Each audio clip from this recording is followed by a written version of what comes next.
It is Monday, the 23rd. If this voice sounds familiar, it's because it's me, George, back in the saddle. No, it's not Pete. It's not Jimmy. It's not even Jeff. And I love those guys for filling in for me. Thank you, gentlemen, for I imagine you're all in bed since you don't have to get up for this job.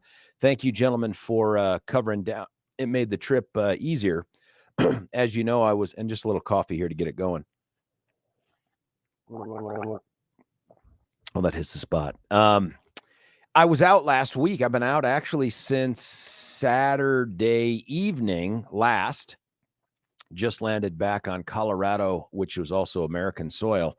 Yesterday at about 5:15-ish out there at DIA. And then the long baton death march from that international gate all the way through customs and all the other stuff. It ended up being seamless. But holy walkathon, man. If you're a person who is trying to get around and you have a cane or something like that, get the wheelchair, because it feels like it's a 2-mile hike to get from the plane to where you're back to where you can go get your car. Anyway, it's good to be back here. I don't know if I missed anything or not, and I want to be very candid with you folks. I did not pay attention to a single thing that was going on with the show. I know that Pete was on and all those guys. Didn't listen to the podcast. It was just kind of a disconnect and hang out, do the little England thing with the boys on fall break, and it was pretty cool. So Saturday evening, we took I guess it would be the equivalent of a red eye if there was such a thing, over to London, flew into London Heathrow, made our way to this nice Airbnb. The location was perfect. It was about 2 blocks from Buckingham Palace, which, if you know anything about London, and I didn't before I got there, pretty centrally located to a lot of the cool stuff that's in that part of the area. And so we got a chance to go see that. And Billy, have you ever been out there to the UK at all? Only once, yeah. Okay, and what was it, and what'd you see? What'd you do? Just years ago, and it was nice. I was a young kid, stupid, so yeah, but it was good. But, did you go see stuff? Yeah, did all the all the normally all the go Buckingham Palace, but that was young and dumb. There were some things that I wish I would have paid more attention to. There is this this meme that occurs online that I see every once in a while. And it's the Larry David, creator of Arrested Development, a guy that helped out Seinfeld, a whole bunch of other plays. He is a huge Civil War fan. And there are these pictures of when he took his teenage daughter on this trek to go to all the major Civil War battlefields over the course of summer. Oh, wow. And that's what I remember, is because in every one of the pictures, Larry David is so excited. He is looking at the artifacts. He's sitting there. And his daughter is in the side of the picture, looking as disinterested as possible. Just like, really? So I enjoyed it, but I didn't give it the time or mental effort that I should have looking back, because you're always like, this is dumb, this is and yeah, I regret. But yeah, so how about you? Where'd you guys go? So look, the first day we got there, we finally get to the Airbnb about 2-ish. So I'm like, come on, let's head out and do something that's kind of an overview of the whole thing. And this very iconic London Eye, which is the giant Ferris wheel that they have, super slow moving. So we walked there from the Airbnb, and on the way of walking there, you pass by, you pass by Big Ben, you pass by Parliament. You cross over the Westminster Bridge. Wow. A lot of cool stuff. Now, they have this really classic old-looking county. It was where county government used to be. Apparently, it's not there anymore, because the entire bottom level has been changed to be different things like Shrek's Adventure. Oh, okay. And Under the Sea or something like that. Strange. Jeff was like, I want to do Shrek's Adventure in London. And I'm like, oh, that's great. No, we can't do that. So we did the London Eye thing, and it was cool because you get this overview of the whole thing. Yeah. You realize how important the Thames is to the whole project there of everything. And that's true of all Europe, by the way. Wherever there's a major river, that's where you find major civilization, for a lot of obvious reasons. But so we did that, got a chance to see all that stuff, grabbed a nice dinner. That was good. Next day, I think it was the jet lag or something, could not get out of bed. I thought, I'm going to get up, maybe Graham and I go grab a quick run, because one of us is still stupid enough to think they're going to run the Marine Corps Marathon this weekend. And of course that didn't happen because I couldn't get out of bed. And it was a huge day for us because we had tickets to go to Harry Potter, which is where they wow, actually filmed Harry Potter, and they have the sets and all this interactive stuff and all this great. I mean, this thing is a production, and it's like a 3 or 4 hour adventure, and getting there ain't easy, right? Like everybody that talks about, and you can just hop on the train and you can, trains ain't free, right? It's not like you can take the tube there. The tube would have been like an all-day event just to get there. So ended up doing an Uber, which turned out to be, I want to say costly, but relative to what it would have taken in terms of time and dollars or pounds for the train, it just made the most sense. So we did that. We got up there. It was fantastic. And the boys just, I really wish Trey could have come, but the boys just fell in love with the Harry Potter thing. Super excited by all the stuff. We've got some good pictures. You learn some cool things about it. Like, nobody, by the way, the kids, some things, yes, but most things, I want to read the little card, that says this is what's going on, or this is, they're not, man. They're just running around looking for stuff that they recognize from a movie. And then they're like, I want to go get my picture with this. And I went, but some of the stuff, like you get to go in the actual big hall where they have the tables and the celebrations, and that you get super cool to walk in that thing. Oh, neat. And it's all decked out for Halloween right now. But one of the things that they have off to the side that I alone apparently read was, hey, the floating candles that they have that take place. Exactly.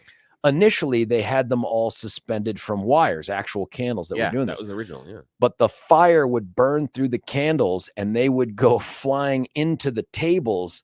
Yeah. And so the production crew was like, well, we're supposed to have actors and actresses around the tables. This could be risky for them. Let's come up with a different plan. So they abandoned the burning stuff and they went with just straight CGI, which is it's very good. And then throughout the rest of the trip, Jeff and Graham are like, hey, at night before we crash, can we watch Harry Potter in order? We were going to, and by the way, it's not Harry Potter and the Sorcerer's Stone. No. In the UK, it's the Philosopher's Stone. Yeah, it's Philosopher's Stone. Philosopher's Stone. And so we watched that. And then the next day it took us a while to finally even get through the Chamber of Secrets because Dad keeps falling asleep and stuff like that. But it was a super cool tour, and then grabbed some dinner. And then over the course of the next day or so, we ended up going and seeing the Tower of London with the crown jewels and stuff like that.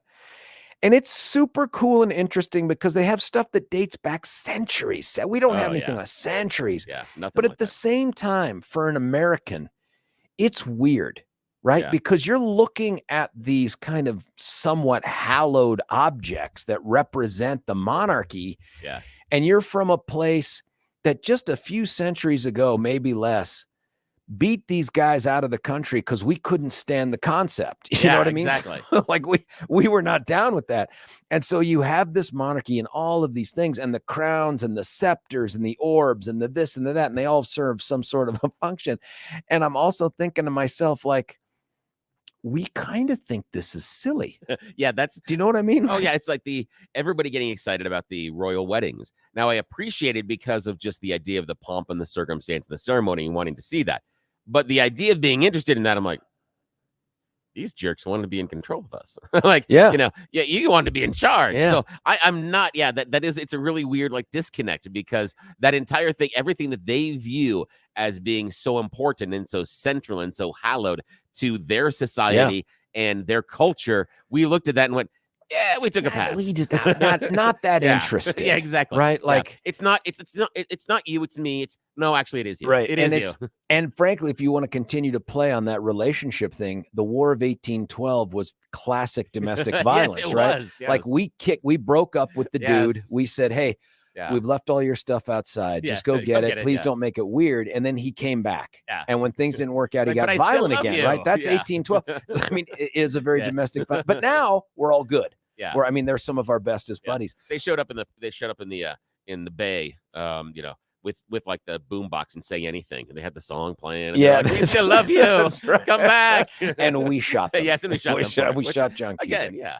But it was still super cool because you think about the hundreds of years and what's invested, and trying to explain to the kids, and this is probably a comment on public education at where they're at right now too, but Graham was big on, whoa, wait a minute, what's the prime minister?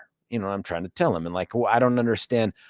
So the king tells the prime minister to make a government. I'm like, yes, form a government in my name sort of a thing. So he's like, but so he can't pick the prime minister? I'm like, no, he can't. He goes, what if he doesn't like the prime minister? I'm like, he's always going to have to like the prime minister. There is no other option, right? Like it's a weird thing to talk about because England is in kind of the twilight stage of what a monarchy is. And the idea that even Jeff, who's skeptical of everything all the time because he's 16, Jeff is like, I don't understand why just because you were born from a certain family, that just means all of a sudden you've got all these superpowers that allow you to govern everybody else and make all the decisions. And I'm like, okay, that sounds American. I like that. That sounds very good. But then did you explain to him things like the Hilton family? Like, although that's different. That's different because you're inheriting money. Then you know what I mean. Well, again, but the odd thing though is when you inherit those titles in England, originally that was based on the money. Yeah. So it created that way. It's really weird. There's this really weird parallel track of how England came to have a lot of their wealthier families and ruling families, and a very weird track here in America, where we do it to a different level, not necessarily to the ruling aspect, but sometimes into the ruling aspect. I mean, if your last name, think about it, George. Think about how much different your political career could be if your last name was Bush. Well, not good right now. No, not right now. For sure. But again, think about because in some ways we have a really good example of that here in Colorado with Walker Stapleton. Yeah. If he was not connected to the Bush family, he's not getting into that slot. He may be in the race. Maybe. He may be in the primary. Yeah. He's not in that slot. If he was not somewhere along the way, though, you want to believe that effort more than lineage dictated sort of their standing. But you sweet summer child. I love when you're delusional. When you somebody went out there and either earned / stole the money. So exactly, that's a little different. But it was super cool. I mean, you just see some of the things you see on all the little British London shows anytime you watch the BBC or something. So when you go to the Tower, it was a part castle. It was a part place for the jewels. It was also, though, a part prison. You know what I mean? Like take them to the Tower. So for me, it was a toss up between what was better, to go see the rack, in the little prison place. And by the way, I was disappointed to find out not that many people ever got the rack. Very few people got tortured and I'm joking about that, but very few people ever got tortured. Mostly it was just a place to put people in prison. And there was so much. I want to go back now and watch the Cate Blanchett Elizabeth. Yeah. Because so much of that portion of history is tied into the Mary Queen of Scots and Elizabeth and the feuding and the Jacobites and the Stuarts and all this other stuff. And how many people lost their lives over that? Oh, yeah. And in fact, that is the one, the Tower of London and Buckingham Palace.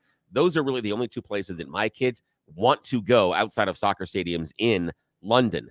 They are really interested in the Tower and that whole idea of the crown jewels and Tower Bridge and everything, only because years ago, my parents got us a board game that is really good.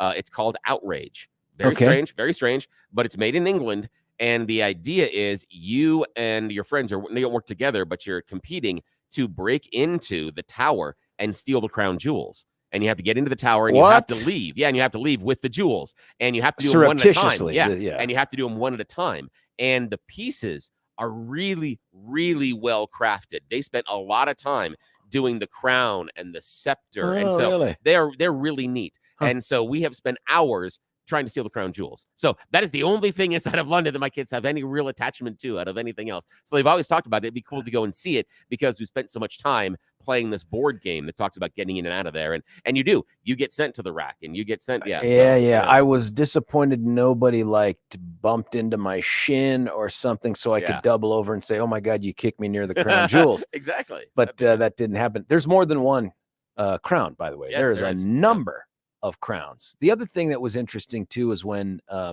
Jeff, who's 16, and God bless him, and it was a great trip for Jeff.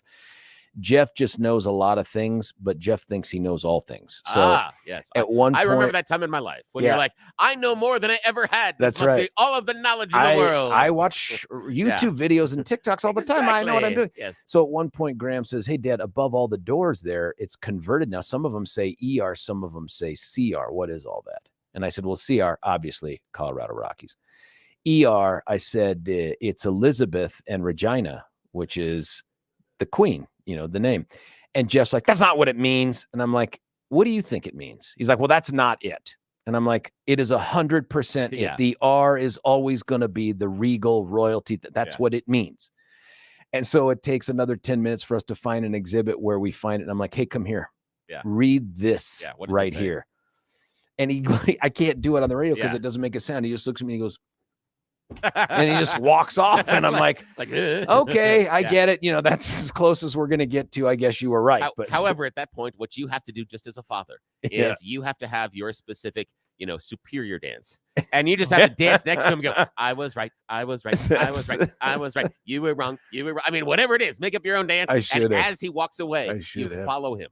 Because I'm sorry, that's what we do in our family. It's like, ooh, and we'll stop. If one person is wrong, the other person is right sometimes. I mean, this will be in museums, in grocery stores. Doesn't matter. You're like, oh, celebration dance. And then you have a dance. That you break out in it. Yes. And it's like your touchdown dance. You get to taunt the other person. Yes.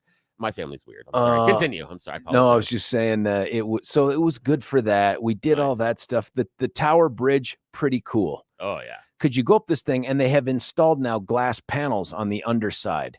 And these glass panels, if you read about them, it's like there's 6 layers of this and they're made of that. And they're super strong.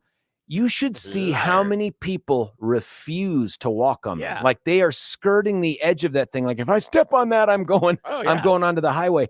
Others, and there was sadly a group of kids there from some school. They're jumping up and down on the thing. Like, I want this thing to give way. I want to see and it's just, I'm like, the dichotomy was ridiculous. So we got some cool pictures there, and you get to see up and down the Thames. I trust that glass, floored, to an extent, only because every time I encounter one of those, I'm always reminded of the one that was built in China. Oh, no. Where they were walking and it started to crack while the people were on it. No. So I always, oh, my again, God. Again, oh, my God. The building standards in China, a little more lackadaisical. Yeah, totally different. Yeah. So I get it. That is not a one-to-one comparison. But every time I encounter something like that, that's the image in my head is, well, they said it was safe. And oh, yeah. This one, though, was pretty good. And I got to say, just to show courage, that's all the only word I can come up with. And it's a very low level of courage. I walked right across it so the boys could see you could do it. But I'm not going to lie and tell you that when I walked across it, I wasn't thinking anything. I'm walking across it and it felt weird. Like, what am I doing? I stopped over it to go take a picture, and I stood over it for a moment and my stomach was a little lighter. Like I was like, this is freaky. Yeah. It's like Indiana Jones' Last Crusade. You're taking that step out onto that bridge where it's painted to look like the rocks. Yeah.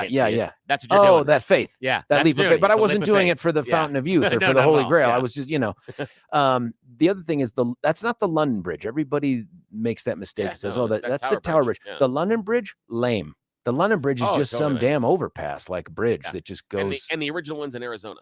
And the original one is in Arizona, so we couldn't see that. Yeah, so it just sucks. Yeah. So we did that. We got to see the changing of the guard last Wednesday, which it rained. And for a lot of people that haven't been to the UK, that is the order of the day. Do the if it's raining and they're wearing the big furry hats, do they smell like wet dog? I never got that close. They don't let you get that close. But there was a lot of pomp and circumstance. There was an entire unit that came down the way, and they've got the horses, and they dress up for it. And it was packed. We got there 30 minutes early. And it was just shoulder to shoulder packed full of people, even in this off season while it was drizzly and stuff. Something else I discovered on my travels, and I don't want this to sound either and I don't know what the right word that would precede it is. Now I'm curious. But there are a certain group of people for whom personal space doesn't exist. Oh, yeah. And queuing and standing, like if you're like one deep against a fence, it doesn't matter. No. These kids will come and squeeze right by you like, I don't know, it could be a crime if you did it to them. Do you know what I mean? Like it was interesting to see that. And that happened a bunch, man. There was just a complete absence of consciousness, I think, of the people around you in space. Nonetheless, that took place a lot on that day, but it was still cool. Jeff didn't like it. He was done with it. His complaint as we're walking back slightly wet was, why can't they just do this in like 10 minutes? Some guy walks up and says, hey, I'm here to relieve you. And the other guy shakes his hand and it's over. And I'm like, that's just not how it works, man. There's a lot more to it than that. Great. And there's this review and this stuff. Graham loved it, but Jeff was so like, this was stupid. An hour an hour to simply take some guy's place. Like, this is dumb. I'm like, Jeff, it's because it's raining. Let's go get something to eat and we'll get warm. So we did all that stuff. And then Thursday, took the train from King's Cross Station, which is, they have a 9 3/4 like mock up there and a nice Harry Potter thing. It's pretty cool. And a bunch of idiots running into the wall. Bunch of idiots running into the wall. Huge line for that. And we took one of the earlier trains. King's Cross up to Edinburgh Waverley, which is their big train station up there. And it was supposed to be a 5-hour train ride. And so I booked us the upper class tickets where we could pick our seats, sit together, and they serve a little bit of food on the trip and all this other stuff. So we show up there and they're like, "Oh, sorry, the weather has caused us. We've canceled that train. We've bumped you into the next train." I'm like, "Okay, well, what seats do we have?" And they're like, "Well, there's a class, this first class car has no designated seats. So you just go there and you just get seats." And I'm like, "Together?" And they're like, "Well, hopefully." I'm like, wait a minute. Okay. All right. So we get there. Every seat is taken. Oh, geez. And it turns out some people in a prior cabin that they had designated seats that they weren't sitting together were like, "Well, let's just rush to this cabin, cabin M, and we'll get all of our seats together." And then they tried to give us their seats. And one thing led to another. We ended up sitting slightly together, slightly apart. And then about 3 hours into the trip, where were we? Oh, God, Castle something.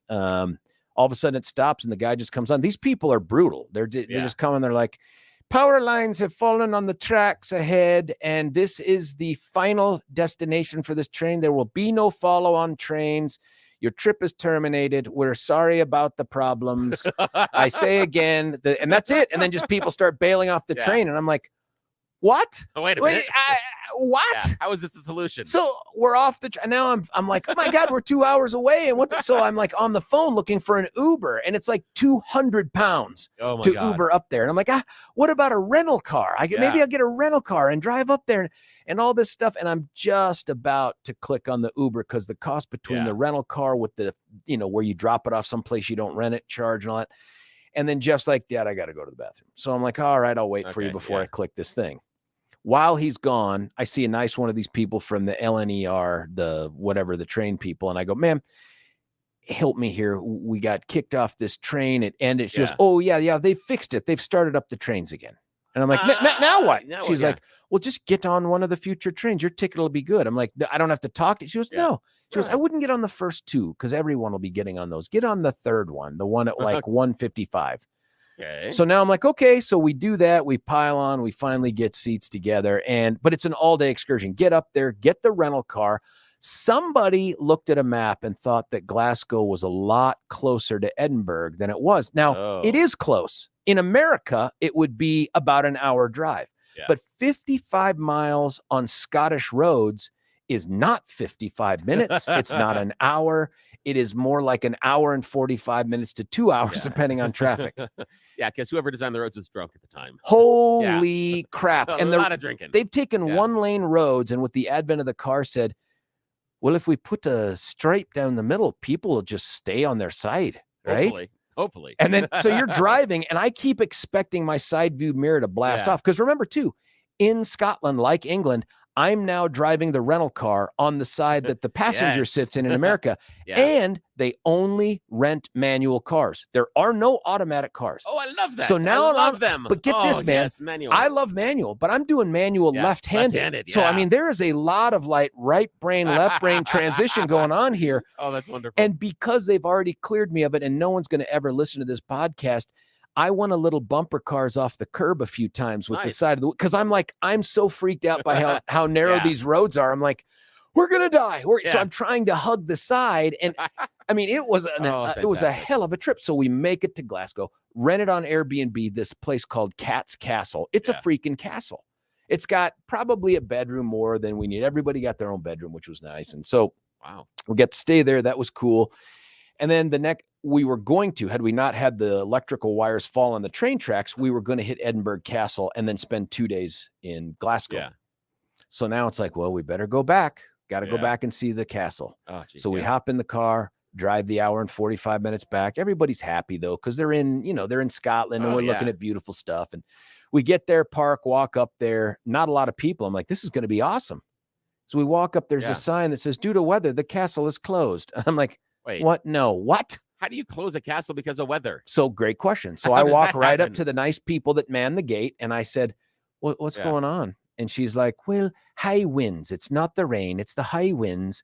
And we've just got a problem with some of the folks that come in because you're on elevated things. They run into troubles with the high winds. And I'm like, old people falling down? Is that what you're telling me? Yeah, is that it? Old people getting blown over? Yeah. Is it people unsteady on their feet? I'm like, please, we've come all this way. Yeah. And she's like, oh, I'm sorry, but try again tomorrow, And I said, could we storm the castle? Yeah, exactly. she laughs and she goes, you could try. She goes, but take a look at the saying above the gate here. Yeah. And it's the motto of the Scot, which is, I'm going to butcher it, but it's like nemo me lasset impune or something like that. But nobody wounds me with impunity. And I go, okay, well, we'll be back. Yeah. Either with more of us. Yes. Yeah. With more of us or just at a later time with a ticket. Next day. So by the way, we still did Edinburgh. Really cool town. I mean, you can see it goes back centuries. Really cool town. Yeah. Walked and saw a bunch of cool things. Have some great cathedrals there. Drive all the way back to Glasgow. Another hour and 45 after a great dinner. Yeah. Come back the next day. Oh, actually, that night we found this really cool place called the Sheep's Heed, Heid. Oh, wow. Yeah. And it's pronounced Heed. And so when I sit down, and we're getting ready to order, the nice waitress lady comes up and I said, hey, how do you pronounce that last word? She goes, it's heed. I go, what does it mean? She goes, it's head. Yeah. Like a sheep's head. Yeah, it is. But out here we say sheep's heed. And so like if someone were to tell you to get your mind right, they might say, hey, get your heed together, and I say, how do you say he would combined? She's like, heed. I'm like, so it's heed, like she goes, I guess it is, and I'm sure she's like, ugly American, just order from the menu. But they had a super cool century-old bowling alley down below that we had to reserve. And it has balls with no holes in them, small and large, just varying sizes. Pins you have to walk down and manually set up on this wood. Buddy, it was so cool. And it ended up, of course, turning into a competition. And as it should. Jeff got completely frustrated at one point because no matter what I told him, he continued to swing his arm in such a way that it was just gutterball city. Yeah. Meanwhile, Graham and I are going at it, and it comes down to, at one point, I can't win. It's my last ball. I can't win. And he goes, Dad, if you pick up the spare here, we'll call it a tie and we'll go to a final frame, tiebreaker frame. Geez. And I said, you are a sucker. Yeah. I said, it is happening. It is on. Yeah. Picked up the spare. Oh, nice. And then I could see it in his face. And now he's like, oh, that was dumb. Oh, You know what I mean? Like he was going to be Mr. Merciful. And then he crushed me in the final one. He picked up 9. I got like 4. And that was it. And so Graham wanted all these poses of him with the pin, holding it like a baby in front of the thing. But it was super cool because it was sold. Next day, of course, we get up. I'm like, we are going to Edinburgh Castle. There's no way we're coming this far and not seeing this landmark of Scotland. Castle. Yeah. So I get online to check the tickets. They're all gone. What? Every single ticket is gone. I checked the website. It says, hey, if there aren't any tickets online, don't show up here because we won't have any more. And I'm like, but And so now we're back to storming the castle. Now we're back to storming the castle. And by the way, this is a castle on a hill, right? So the sides are kind of sheer. I mean, it's tough. At least you've been running. If you didn't do the frontal assault. The aerobics, you're up with the aerobics, though. You're okay. You're going to make this. I could have lasted for a bit. But the portcullis, which looks like it could still function, that's legit, man. You're not getting through that easily. No. You're not lifting that up with the power of Grayskull. So goofing around, I think, well, here's what we're going to do. We're going to go tour the Scottish National Stadium. Ooh, nice. Which is over in Glasgow. And as I'm doing that, I'm goofing around. I go back. I keep going back to the website. Now, instead of trying like individual tickets, I try, what if I just said family tickets, which we kind of don't fit because Jeff's 16 and it's only for 15 and under. But I'm like, you know what? Nobody's going to card us. Yeah. And I'm never going to have Jeff lie about anything. So I'll lie for him, of course, because that's what a good parent does. Yeah. So we end up, I press the little button. Holy smokes, there's tickets. Whoa. So I get the little family thing, hop in the car. Well, first we go to this great place for breakfast. Then we ended up driving all the way there, another hour and 45 minutes, did the tour. It was super cool. You could spend hours in that place. Really, really cool. And I didn't realize this either, but they have the Scottish national jewels and crown and stuff like that in there. Didn't know it. Oh, neat. But I will tell you, this was on Saturday. By the time we got to that portion of the day, and it would have been 4:00, we've been in country about a week now. Yeah. When I looked at the line to get in line, I'm like, hey, come on, let's go get in line for these crown jewels and stuff. Jeff goes, I go, what? Whoa, what do you mean? Well, He's what like, do you mean? I feel like we've seen all the jewels we need to see. I feel like we've seen all the crowns we need to see. I'm like, buddy, we may never be back here again, And he's like, I'm okay. I'm okay. I'm good with it. And Graham was just like, whatever you guys want to do. I'm down. Oh, I'm down with whatever. So there's a little war. There's a military, museums in there. We saw that stuff. There's actually a little prison in there as well. Saw that cool. stuff, more Jacobite stuff. Apparently, if you're a Jacobite, you got locked up in a lot of places. You did. When the you English were around, you got locked up. You were abused. And Yeah. that whole Jacobite revolution and what happens in that is really fascinating. And you have a lot of the kilts and a lot of the stories of the clans and what the clans were doing and why they came together and how the English were punished. That is fascinating as far as history. The Jacobites and what they had to go through. And my gosh, is amazing. Yeah, but it was incredible. And so we got done with that. And then yesterday was the incredible effort to get from Glasgow. We flew down to London Heathrow, stayed there for a couple hours in the very nice United Lounge, and then hopped on the plane, flew back, and landed and got back. And I feel like I'm in a brain fog from it all. Yeah. But the weather here, infinitely better. There was maybe a day and a half, 2 days of sun-ish there. Otherwise, you got to remind yourself, you're on an island, people. You're on an island. That means surrounded by water. And that means you get the kind of weather that you get when you're out in the water. A lot of gray clouds. Yeah, a it's lot overcast of rain and a lot of rain. Yeah, this time of year, overcast and rainy. It's sunny springtime and middle of the summer in England, and that's about it. That's all you got. It wasn't brutal rain. I mean, Graham and I did get a chance to run through Hyde Park at one point, which is nice. It's like you're in a mister all the time. Yeah. So it's, everybody there is tough enough to deal with it. So, I mean, they get all that stuff. The little differences, too, in terms of the drinks that they have and the food that they have. And no water in the glasses a lot of times. The water, they come up and ask you, of course, do you want sparkling or flat or still water, which is what flat is, tap or out of the bottle. You say you want flat water, they're bringing you a bottle of water you're paying for, and they're going to fill your glass with it. Yep.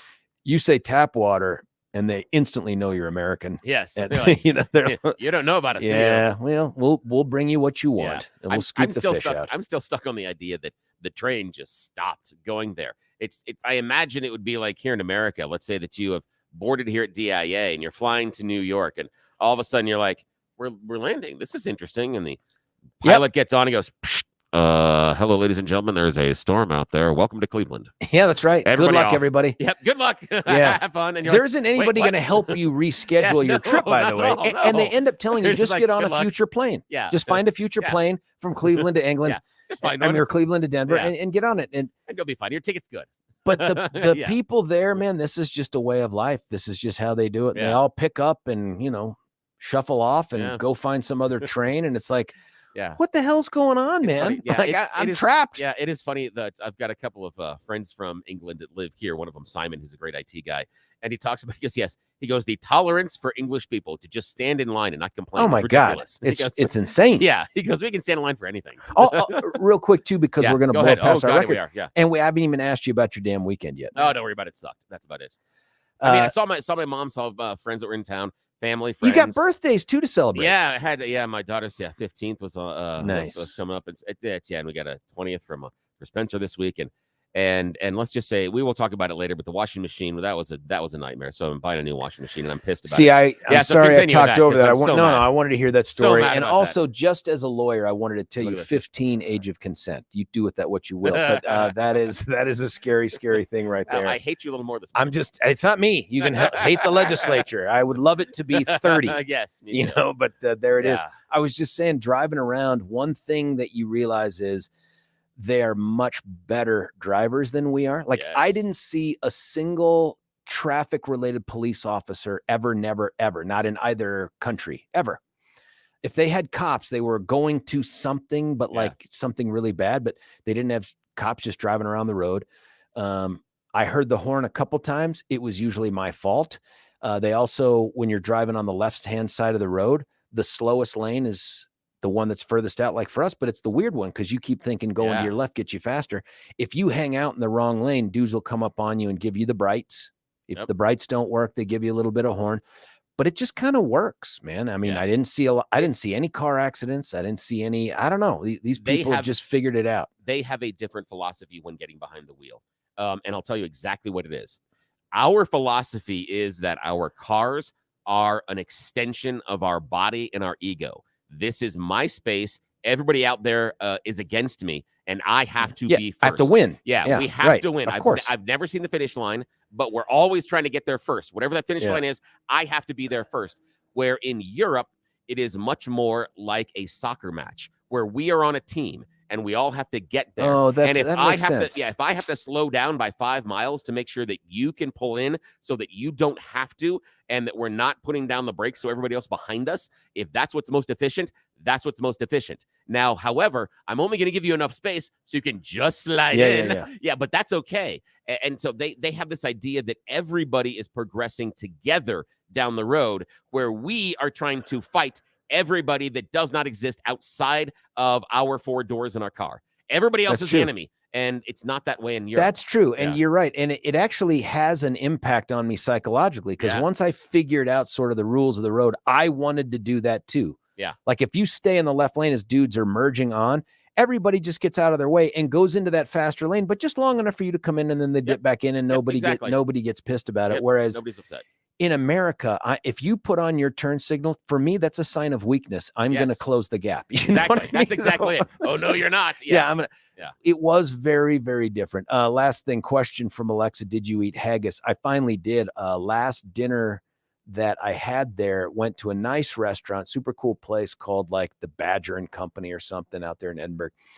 And I had they recommended this. It was a steak and haggis pie. They're big on their pies. I question how they use the word recommend. Yeah, well, the one thing she said was, I said, listen, I want to do the haggis thing, but what am I expecting? She goes, with this one, not too much, because it's baked in there in such a way that you're not going to distinguish it from anything else. And I said, so I get credit for eating haggis without actually that. And she goes, yeah. And I said, great. She spoke ridiculously good English. And I'm like, where's your Scottish accent? She goes, oh, I'm from Canada. I'm like, oh, like what part? She's like, oh, I'm out there in British Columbia, Vancouver. I'm like, Van City. We love Van City. But the fact that she ended up out there serving us, she was the only person in the place you could understand on the first go. Everyone else would like break into some sort of a thing. And I'd be like, I got 9 of the 10 words. Help me with the 10th word. And I'm sure they're just like, American or whatever, and I'm like, just get me through it. So, but super great trip. And Billy, I'm sorry I didn't get to hear about the washer yet. We still have time to do the washer, just not in this segment. Listen, here's what we're going to do.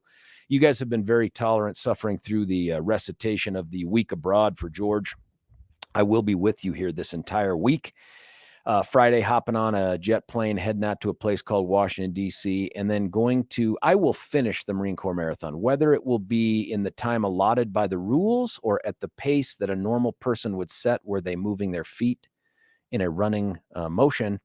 I cannot promise you that at this point. I just don't know. But I'll let you know how that goes too. Listen, stick around. We're going to get to the good stuff. That's the Thorpe Report, followed by You Choose the News. I've really hosed Billy today. This is a new record, folks. 710 KNUS.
George Brauchler back with you here, 710 KNUS. I've screwed up the clock so much. We're going to make a change here. We're going to put the You Choose the News in the 7 o'clock hour after we do a nice interview. But we got to get to the important parts of the news today, and that's called the Thorpe Report with Billy. Hey, morning, sir. Well, congratulations on coming back and, not having any weird diseases or, Well, the jury's out on that, man. Okay, I don't know. Okay. Now we got a cold front that's going to slide into our area tonight, bringing cooler temperatures, cloudy skies to our state. Mild weather is going to be back for Wednesday. Southwesterly flow is going to happen. Next system is going to pass well to the north of our home state late in the week for Friday through the weekend. Forecast models are inconsistent right now because they don't know what's going on. So, Lafayette police say officers shot a man while he was stabbing his father early on Sunday morning. Happened around 2:45 a.m. Officers were called to the location. They show up and find a man stabbing his father at the time. Dispatch said the parent had reported their son was having a psychotic event at the time. Suspect and victim taken to the hospital. Extent of injuries not known right now. 19-year-old man in custody after his stepfather was fatally shot at their home on Sunday afternoon, according to the Aurora Police Department. Happened around 1 o'clock in the afternoon. East Applewood Drive is the location. Victim's a 38-year-old man taken to the hospital where he died. Name not been released. 19-year-old man was detained for questioning, considered a suspect in the case. No word on charges he may face. Man who allegedly shoplifted from an outdoor clothing store is now wanted on murder charges. They're looking for 39-year-old Justin Kautz, Kautz, according to court records. Supposedly stole items from the Sierra store in Cherry Hills Marketplace off of South University Boulevard and Orchard Road on Thursday. When confronted by police, he jumped into a white SUV. There was a woman driving. They think there was an accomplice. She unfortunately was hanging out of the driver door as the SUV was trying to escape. The driver's side door hit some cars, rebounded, striking the woman. She fell from the vehicle and later passed away. So now it's a murder investigation. Family in Elizabeth is remembering the loved one who was killed in a freak skydiving accident. The 36-year-old man, Jake Todd, had been skydiving more than 100 times this year alone, and during an accident with wind currents in Texas, his parachute tangled up. The reserve parachute did not deploy, and he passed away. FBI is releasing more information on their efforts to remove at least 189 dead bodies that were improperly stored at a Colorado funeral home, Fremont County Sheriff's Office said. And Bandamere Speedway closed after 65 years of racing last night, and the Broncos beat the Packers. That's all I got. By the way, Broncos beating the Packers, that was something. I had to try to monitor that from 33,000 feet flying back over the pond there. But I don't know, man. When I saw it get down to 17-19, I thought, yep, they're going to find a way to go 0-4 at home for the first time in franchise history, and there will be bloodletting. There will be firings left and right. And then I thought, nope, we'll keep all the same personnel. but they've somehow figured out a way to win. I wish I had watched the game. I just couldn't do it from up there. You just can't get enough good coverage. Was it a good game? Billy says yes. He's also rocking, as am I, as a tribute to them. Thank you for winning your second game of the season. 2-5 still embarrassing, but it's much less embarrassing than 1-6.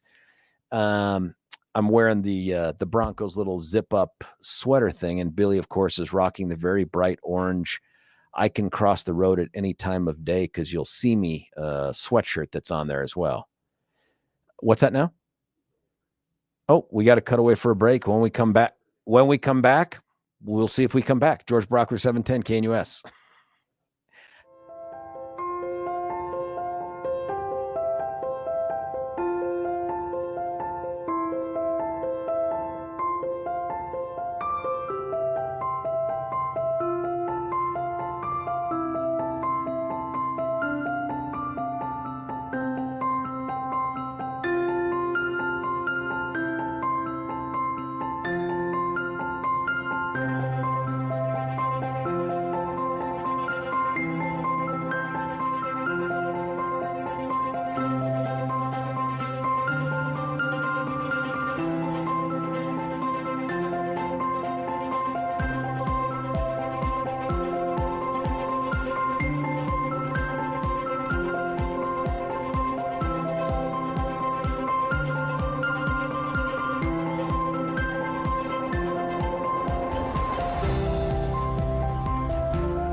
George Brauchler back with you here, 710 KNUS. I've made a dog's breakfast, if you'll accept the Shakespeare. One other place we didn't get to go, by the way. I wanted to go to the Globe. They had a showing of Macbeth, a matinee at 2, but it would have interrupted the ability to see all those other cool things, so we didn't get to do that. Nonetheless, I've made a dog's breakfast here of the 6 o'clock hour, so we're going to make up for it in the 7. Listen, when we come back, Steve Peck is going to talk to us from Douglas County GOP about some important stuff in your mailbox or on your counter right now, and then we'll get to all the other good stuff with Billy and everybody else and the topics of the day. All I need you to do is get your fingers warmed up to dial the numbers and stick around. It's George Brauchler, 710 KNUS.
Welcome to hour number 2 of 4. It is George Brauchler on the George Show, 710 KNUS. Great to be back. Still figuring out what happened in that last hour that we just couldn't seem to manage time. That's all my fault, by the way.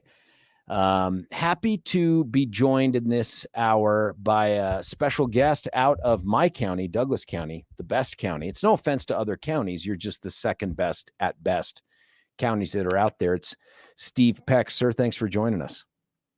Hey, good morning, George. Totally agree. We get a lot of heat from being from Douglas County because they hate us. They ain't us. That's exactly right. Steve, first off, tell folks what position you hold right now, and then we'll get into a little bit of your background. Yeah, sure. So I'm currently the Douglas County Republican chair. And what that means is the Republican Party, as it's organized from the RNC down to the 50 states, you've got state party chairs, and then each of the 64 counties have a local county chair. So I'm the county chair for Douglas County. Now, we'll get to this question. I just want to plant the seeds for you now. What is wrong in your life that you signed up for that job, given everything that's going on? We'll get to that in a minute. But first, maybe the answer will be in your background. Tell folks, where'd you grow up? Where'd you come from? I know you have military service. I want to hear about those things. Yeah, absolutely. I grew up and went to high school and college out in Michigan, and went to grad school out in California in Loma Linda, and got married out there. My wife and I joined the Navy right after graduate school. So she's a physical therapist. I was a healthcare administrator, and that was back in 2008. So we shipped off, went to Florida to work at the Naval Hospital, and then I deployed with the 26th Marine Expeditionary Unit in 2013, came back and wanted to live in Colorado for a variety of reasons, but there was also a job here that I accepted and immediately jumped into local politics. So I figured out what a PCP was and what a district captain was, and found out what the school board was working on and not working on. Where did you go with the MEU when you guys deployed? We went through Gibraltar, Suez, Gulf of Aden. That was the summer of the Red Line, if you recall, and Hosni Mubarak, Mohammed Morsi, the Arab Spring. So we were all over that region, from Egypt all the way over to Qatar, UAE, and Kuwait. So doing a variety of real world missions, and then some that were planned ahead of time. Well, that's great, man. Thank you for that. Now, listen, as the chair of the GOP, I've got a million questions, but before I get to those, one, what is important about the period of time that we're in right now for you? I mean, there was a reason you reached out and said, listen, I got to say some stuff on air here because this is so important. Right. Well, the first and primary reason is we've got an election, and because it's an off year, it's not on a lot of people's radars. Your listeners, I'm sure, are very aware. But what I need help with is sharing the news outside the bubble to your friends and your friends' friends. And somehow we've got to be able to do that. And we've got a lot of things working against us. So I need help, right? We need help to share this message. And the way I see it is Douglas County is the Texas of Colorado as far as politics goes. It's imperative that we keep Douglas County as red as it can be. And it's red, unapologetically red, and we want to keep it that way. So the reason I wanted to talk to you was, one, what are the issues on the ballot, and talk through and have a discussion around those. The two big things that I'm tracking, maybe there's a third that's related to the money piece, but school board is huge for me and for Douglas County. And the other piece is HH, which I'm intimately aware of. You love HH. Tell us why. No, I'm kidding. Yeah, there's no chance you love HH. Tell me about HH. And then is it 50? I keep forgetting the other number of the thing that's going to represent some sort of a reduction. I just can't remember if that's going to be on 23's or 24's ballot. Yeah, I'm mostly focused on Prop HH. I hope you and your listeners are as well. Oh yeah. And I think again the challenge is this is it's arcane. It's off year, and you got to know some of the basics, right? Again, your listeners will know this. The challenge is how do we get to those neighbors and coworkers that might not know like what the Gallagher Amendment was, might not know what Tabor is, and might not care about all this stuff. How do we make it as simple and as digestible as possible? And I think Michael Fields and Advanced Colorado has done an excellent job.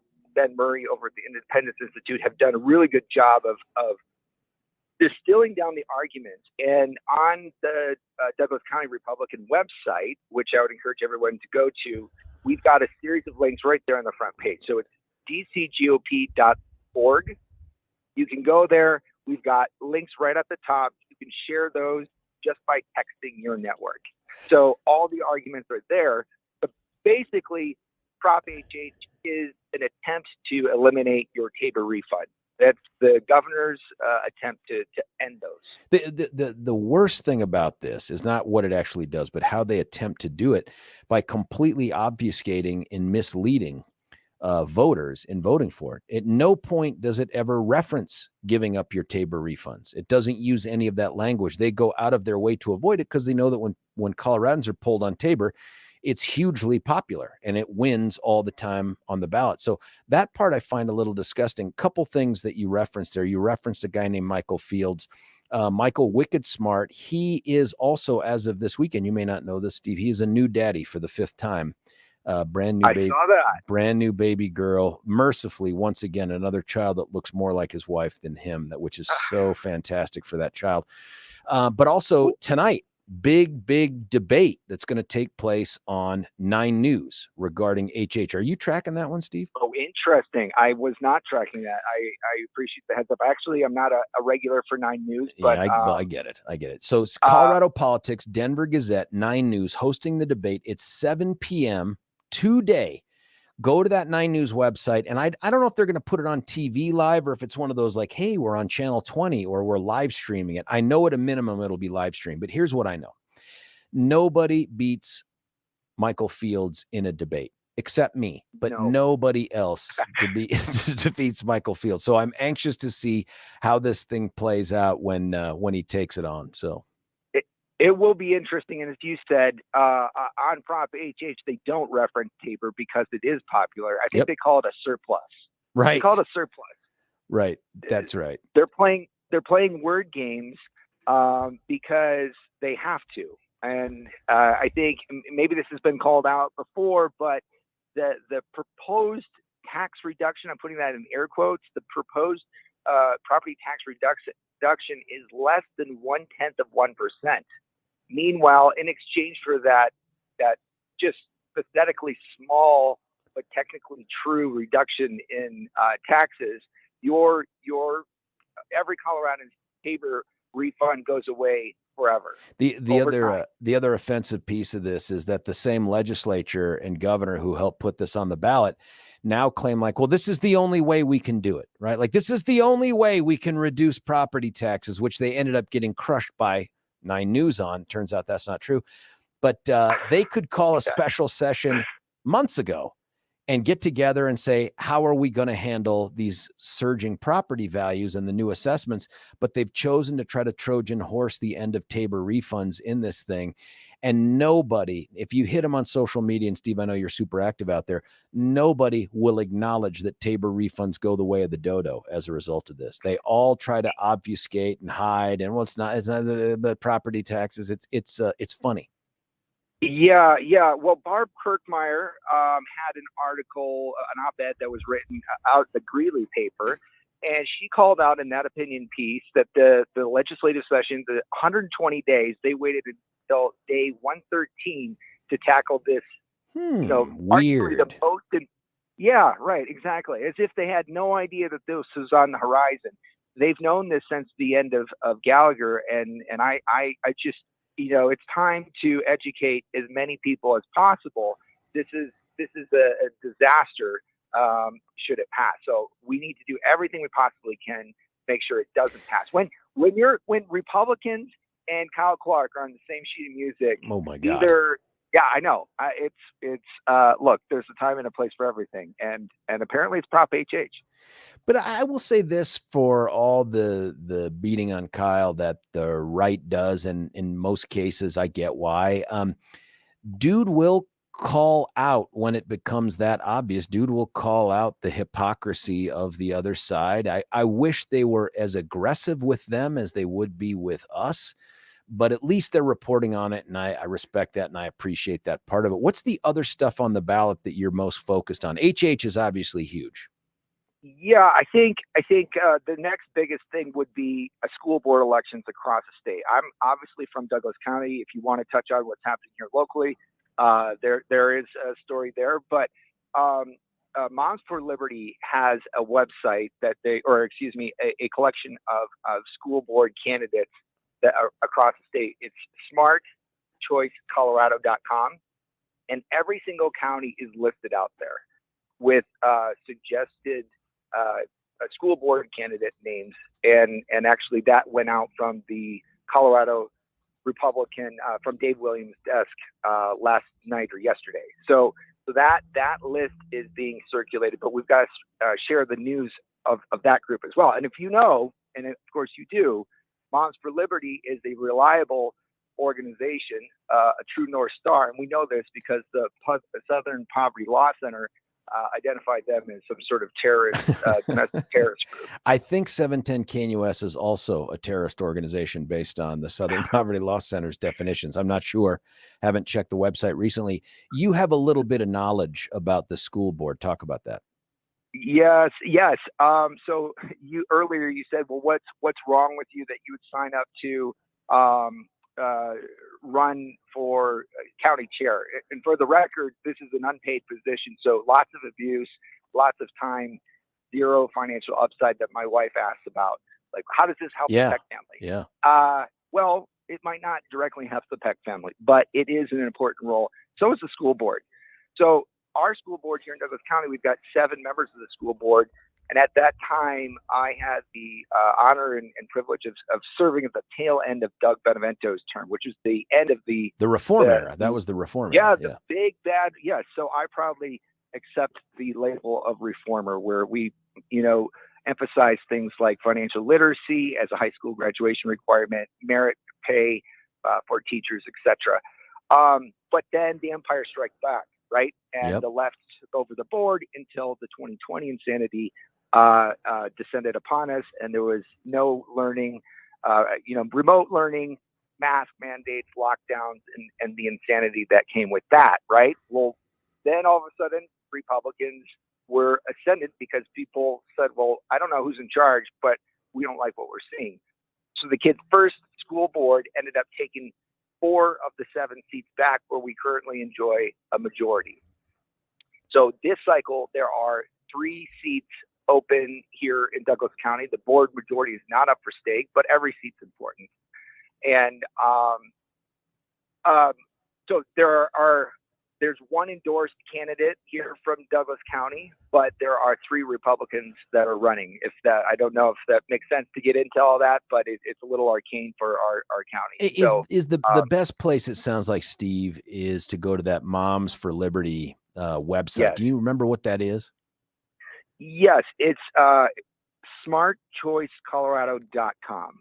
smartchoicecolorado.com. And you can, and not just, by the way, for Douglas County, but they do this thing for a bunch of different school districts.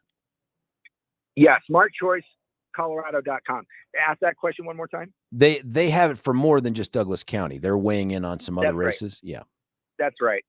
So they sorry, I was looking at my phone to double check to make sure I had the URL right. But yeah, that's right. Yes, that's a collection of school board candidates statewide divided by the county. Let's do this lightning round. Did not tell you I would get into some of these other issues, Steve, so you can demur as necessary. But as the party chair for Douglas County, you get to be the face of the Republicans, at least for this. And I love the description that we're the Texas of Colorado, at least in terms of the Republican makeup. I love that. I tell Colorado Springs, by the way, when I was the DA, I used to go down there and I said, we are the buffer that protects you from Denver. And they always loved that. Like, we're the moat. You know what I mean? Between them. let's talk a couple things. One, CD4. What do you think is going on with CD4? And you should know, I've already had at least one text come in and say, is Steve going to run for CD4? What's going on? Oh, I'm actually asking the question too. What is going on? I think, as I think about Ken Buck, he's been great on the deficit as a primary issue of concern. He voted against the Ukrainian package, and I don't know where you stand on that, but I think that's an illegitimate war. I think he's done a lot, a lot of great things over his time. Section 230, he's been reliable on that work in the tech space. This vote has me really frustrated and asking questions. And I will say this. If you're going to be one of the 8 that stands out as the protruding nail, a vote really of no confidence for the speaker, that's one thing. But then to not have a plan in the next breath is perplexing at best. So I would like to know, well, if it's not McCarthy and it's not Jordan, he has not been clear about what the next, what the direction is and what criteria he would use to assess somebody. Now, listen, there's 9 now candidates, I think, that made the filing deadline yesterday. They're supposed to come up with, I think tonight, 4:00 our time, 6:00 swamp time. They're going to have their whatever. I don't know if it's their presentation of the candidates or whatever, but 9 of them. And then they're supposed to have a vote as early as tomorrow to decide. Now, I'm not asking you as Steve Peck, chair of the party, to weigh in on who, because you would never do that. But as Steve Peck, just Republican dude, have you had a chance to look at those 9? Do you have someone that you think this is the person that will lead us out of the darkness, kind of a thing? I have not seen the most recent list of 9. There, I think, are interesting people. I know Jim Jordan was the clear choice in my mind, just because of I think he's been a steady voice on the corruption in the FBI and the DOJ. I think being a founding member of the Freedom Caucus, just you see the people that are there providing oversight in the House, not just passing bills and whatnot, but actually providing the needed oversight in the House of Representatives. Jim Jordan is among the best. So to me, he was the clear choice. Now it looks like a new crop of candidates have popped up. And I know, I think Congressman Emmer Stick from Minnesota is one of the names being floated.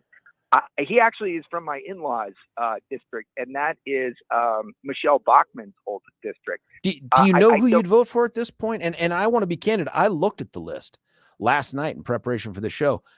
I don't recognize more than half these people. Like Emmer, of course, everyone knows that. I don't really know these people. Yeah, right. No, we don't know them, and I wouldn't say just because I don't know enough about their voting histories. There's a gentleman, and I only remember, I think his a guy out of Florida, but I wouldn't say something on the air just because I don't know. Sure. Enough. Oh, I know who you're talking about. I know who you're talking about. He's picking up some momentum. Young guy, African American guy. I know who you're talking about. Yep. But he's only been in the House for a handful of years. Yeah. I think I don't know that's Jim Jordan's the clear choice. But he's done. It sounds like he's gone. McCarthy's gone. We just aren't going to have those options. No, I know. So I don't have a straight answer for you of who's the obvious next candidate. Let me get you to something closer to home than 2 other things if I've got the time. And Billy, I may end up going just a teeny bit long. That seems to be the motto for today's Monday return trip to the radio station here. When you look at what's going on internally within our own state party, tell me your thoughts. And because we've had multiple meetings of the Central Committee, by the way, in Douglas County at the Rock, voting on how are we going to even decide to move forward with the choice of our nominees? How are we going to go through that process? Will county officers be allowed to weigh in on people who petition on versus go through the assembly? Where are you with all this? Yeah. This is a really thorny thing, and I think, look, I identify as the Jim Jordan, the Rand Paul wing of the party, but it's important that we not alienate other elements of the party. I mean, there is a math problem that we all have to recognize.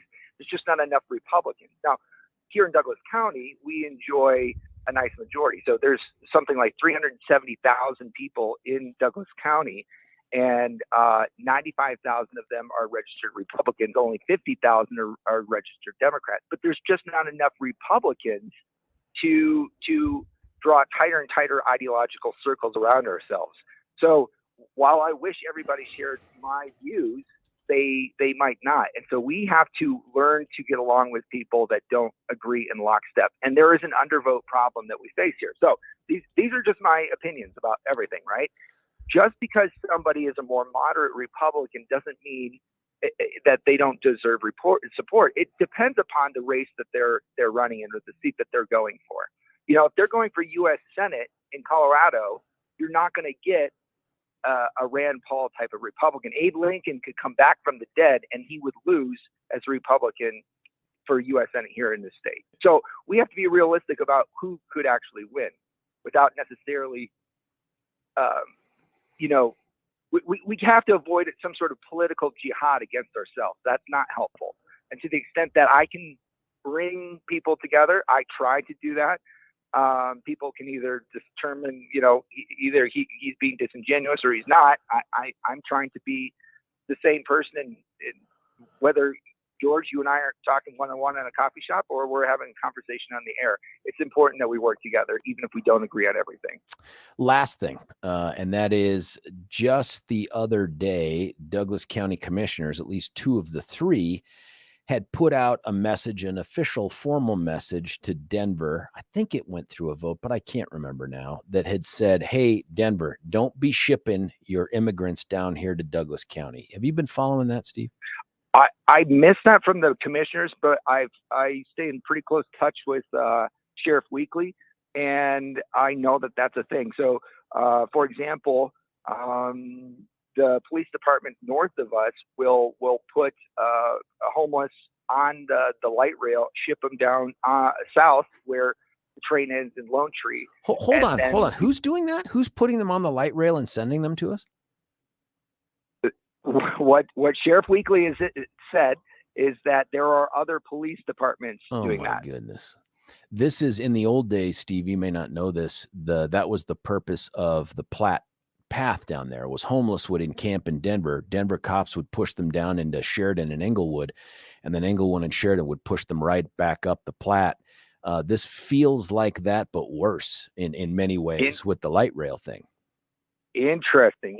No, I wasn't familiar with that history with the Platte, but yeah, it is a problem for the sheriff's office because what's the recourse at that point? And I want to commend the commissioners here in Douglas County for their stance on homelessness. You'll see, if you live down here, you'll see signs posted that say, handouts don't help, and they don't help. The compassionate thing is not to let people just, live under a bridge or at an intersection, exposed to the elements and living in, inhumane conditions. It's just typical, though, of Denver. And this, again, is another problem that we've had to deal with at an increasing level. And that is Denver's super progressive woke decision-making on everything from criminal justice to safe injection sites to immigration and all that stuff. They can make whatever damn decisions they want for them, but they know those decisions end up bleeding out into the surrounding counties. And in this case, we're talking 2 counties away. They got to go through Arapahoe. It's like that old adage that when America sneezes, the world catches cold. When Denver makes a progressive policy decision, the rest of the state gets cancer. I mean, it's just like they want to now say, we're a sanctuary city. We invite all comers. I remember hearing Mayor Mike Johnson, we want to accept all these people, but then they don't. Then they say, why don't you guys go down to Douglas County? Why don't you go to Adams County? It's like, hang on. You want them. You figure out a way to deal with them. Why is this Douglas or Adams or Jeffco or Arapahoe County's problems? That's right. Well, it's not our problem. It's not our problem at all. And I think the mayor probably means well. I'll just assume that he does.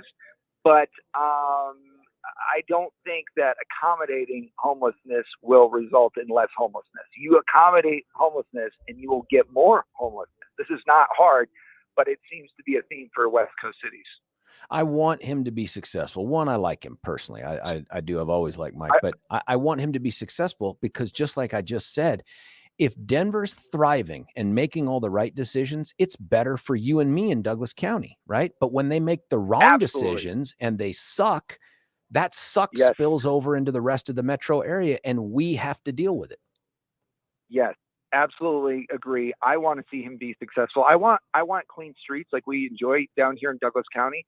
I want those in Denver. So people, when they come to Denver, I can tell them, yeah, absolutely. You want to go downtown. There's great restaurants. There's a great music scene. You know, the arts are amazing. I can't give that ringing endorsement at this moment. But I think there's still hope. Maybe with time and courage, we can find a way out. I hope you're right, man. Steve, Peck, anytime, man. You just reach out. We'll get you back on to have the conversation. Thanks for having it with us this morning. I want to remind people, though, to find out the information on the school board candidates. Tell them again the website to go to. Yes, smartchoicecolorado.com. Let me just verify that one sec here. And just like that, we have just the slightest bit of dead air as Steve confirms the website so we can get the information. Sorry, smartchoicecolorado.com. Smartchoicecolorado.com. Steve Peck, chair of my county, Douglas County GOP. Good chatting with you, man. We'll see you soon. All right. Thank you, George. Thank you. Hey, listen, when we come back, we're going to change it up a bit. First off, I'm happy to entertain any calls that you have on that. I really do want to have a conversation about the Douglas County 2 of 3 commissioners on this idea of sending a message to Denver. Don't you dare try to send these immigrants down to Douglas County. You want them, you keep them. We don't have the facilities for them and all that. I do want to have that conversation. We could start that now. But honestly, I feel like I am still in jet lag mode, and I have blown up the 6 o'clock hour. And I wanted to give 7 o'clock listeners that opportunity they never get because we just don't do it in the 7 o'clock hour. A little You Choose the News and some more of the catching up on all these things. But you can drive the show for the 7 o'clock. 303-696-1971. 303-696-1971. George Brauchler, 710 KNUS.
George Brauchler back with you here, 710 KNUS. We're going to do the You Choose the News, but as always, we're beholden to the callers. It's our favorite part of the show. It's the thing that we do that ain't nobody else do it in Colorado the way we do it in the morning show, and that is to honor them. And so we're going to go right to the phone lines. It has been a bit, if only because I haven't been in the saddle. It's our buddy Joan. Joan, how are you?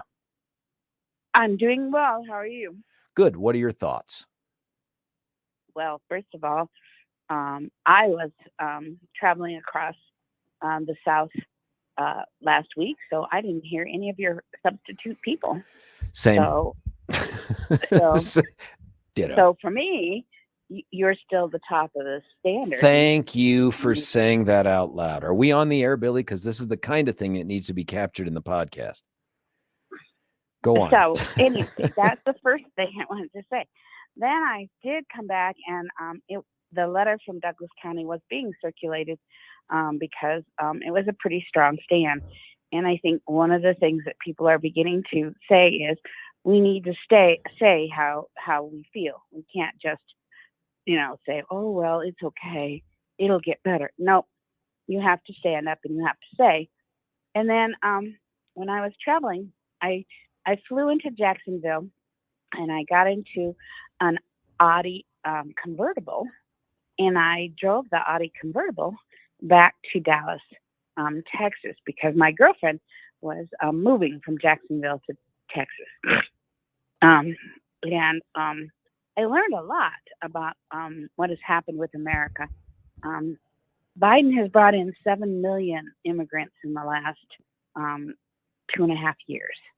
And it shows. It absolutely shows. You can't do that and not have cities change their culture and city change. It was eye-opening to me. It really was. What's the thing that they should have done differently? Just not have them come at all, a lesser number, or something different in terms of the assimilation? My thought here is, one, I don't want any illegal immigration. If you ask any politician what's the appropriate amount of illegal immigration, the answer ought to be 0. So there's that. I get that, Joan. That's not our debate. The issue here is, I think where we've fallen down is not the number that we let in, because frankly, there are a lot of jobs that we could use some jobs to be filled. It's the fact that we have created a society that does not encourage assimilation, but instead encourages, groups to remain homogenous within the country. And that is, I think, the problem with us is we don't have any more of this melting pot mentality. And I didn't invent this analogy. We have much more of a salad bowl. All the tomatoes clumped together, all the eggs clumped together, that kind of thing. That's interesting because my father's family immigrated into Wisconsin, and they were German, and they spoke German, but my grandmother was never allowed to learn it, and she was sent to school, and any time she spoke any kind of German, they were not happy with her because they were Americans now, and she needed to fit in. Well, we don't get the benefit by assimilation. I don't mean you reject and lose every aspect of the culture you brought with you. That's not what makes us great either. I mean, hamburgers, spaghetti, you know what I mean? Like, I'm just using that as a very low level culinary example, but many more things than that. It's just, we lose the ability to get the benefit of a culture that says, I don't want to be part of you, and I'm going to continue to wave my flag here and there. I would say this is something else that struck me the other day. I'm not a huge fan of seeing all of the Mexican flags on kids' shirts when we play these baseball tournaments.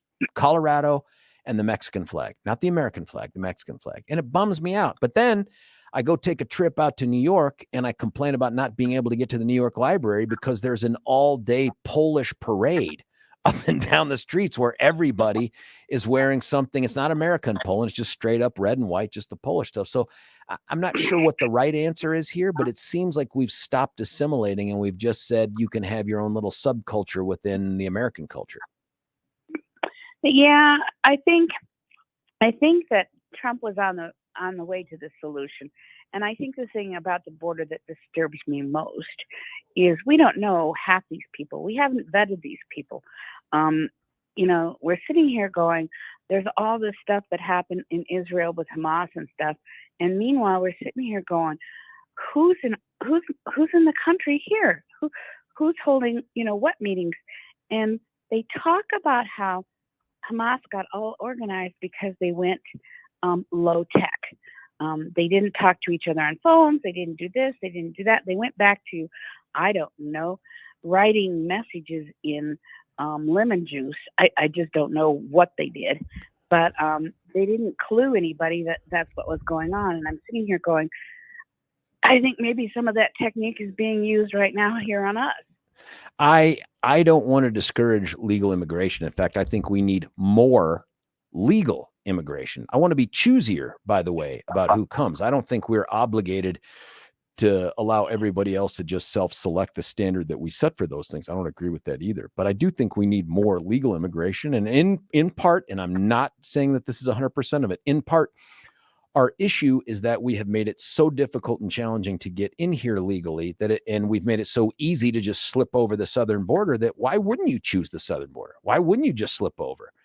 Otherwise, it's this years-long, painful baton death march of administrative hurdles to get through to become legal. Hell, I can just hire me a coyote, run the risk of all the physical, psychological, and financial damage to get across the border, but then I'm in the land of milk and honey. So there's a better answer than what we have now, but I don't think the answer is no more immigration. I don't think that's the answer. It's just I want us to be in charge of immigration. I want us to pick who gets to come here, not them pick who gets to come here. Does that make sense? Yes, and I got to tell you, the most eye-opening moment was when I got on the plane to come back to Denver from Dallas at noon Saturday, because they've added plane flights to Denver from Dallas, and I got on the plane, and I can tell you that a good half of that plane was I believe immigrants. How did you know that? Are they wearing signs or something? Do they have? Do you know what I mean? Are they like kept together? They're all, I mean, how do you know that? Here's my concern, Joan. What I don't want to do is eyeball non-white people and say, oh, you must be immigrants. No, there was a different feel. And you're going to say this is weird, but here it is. People get here and they don't have anything. So I know this because I worked with social services, okay? So the first thing you get is a backpack or a suitcase. And then the backpacks are brand new, but the suitcases are donated by, ARC and stuff. So they have like hard suitcases, which nobody gets anymore. And then their clothes choices are just not, I'm not going to say stylish. I'm just going to say they're old and used. And you know that you know what Billy just put in my ear, Joan, that describes me and the fam, because we showed up with pretty new backpacks, but that's about it. And a whole bunch of clothes, Joan, that it may not shock you, boys didn't find any compulsion to clean while they were abroad. Hey, Joan, would you forgive me? Billy's also told me I've just lost track of time. I've treated radio like it's my own personal little place to have a conversation, no matter what the clock says. Would you forgive me? I can tell you there were women in native costume kind of thing. Interesting. Costumes. Huh. Not costumes, but dress. Jonah, I am so sorry. I got to go. I didn't realize I would take you this long. I love chatting with you. Thank you for the phone call. Keep calling in. I'm sorry we didn't get to more of that, but I promise people you choose the news. I cannot screw this up 2 hours in a row. And I say that question mark. Can I screw this up 2 hours in a row? Stick around. We're going to do You Choose the News, and we're going to come back in the 8 o'clock hour. We're going to tackle some of this Hamas Israel stuff real time with somebody super smart. It's George Brauchler, 710 KNUS.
George Brauchler back with you here, 710 KNUS. Maybe just enough time to complete our contractual obligations to You Choose the News with our good friend William. Yes, sir. This is kind of weird to be doing this today, but yes, it is time for us to do You Choose the News, everybody's favorite fake radio news game show, where we have scoured the interwebs for, it's been like 12 days. You've been gone forever. So we got lots of stupid stories about us humans, giving them ridiculous headlines to play this fake radio news game. Why? Because most of the time the people in charge don't know we're doing it. Kind of afraid they're going to find out today. Okay, keep it our little secret. Alrighty, sir. Here are our headlines this morning. Headline number 1, taking Halloween decorations too seriously. Headline number 2, does he know Liam Neeson is ripping him off? Headline number 3, math is hard, Powerball edition. And headline number 4, what's Europe's leading tourist attraction? Your question or headlines yet again are taking Halloween decorations too seriously. Does he know Liam Neeson is ripping him off? Math is hard, Powerball edition, and what's Europe's leading tourist attraction? You know I'm going to go to Europe at some point, but you had me at Liam Neeson. All right. Liam Neeson. Does he know that Liam Neeson is ripping him off? Famously, we know this quote from Mr. Neeson. Play, please. If you are looking for ransom, I can tell you I don't have money. But what I do have are a very particular set of skills. Skills I've acquired over a very long career. Skills that make me a nightmare for people like you. Oh, and what would happen when recently Hamas attacked Israel? They ran into a man that may have been a partial influence and idea for that particular character. A former Israeli general rescued his son's family from Hamas fighters during the terrorist attack. Oh, my goodness. The family lives right near the border of Gaza. When the attack started, he got a phone call from the family saying, we are in our safe room. They're outside. Grandpa, we need your help. What'd he do? Well, he did what any 62-year-old retired major general would do.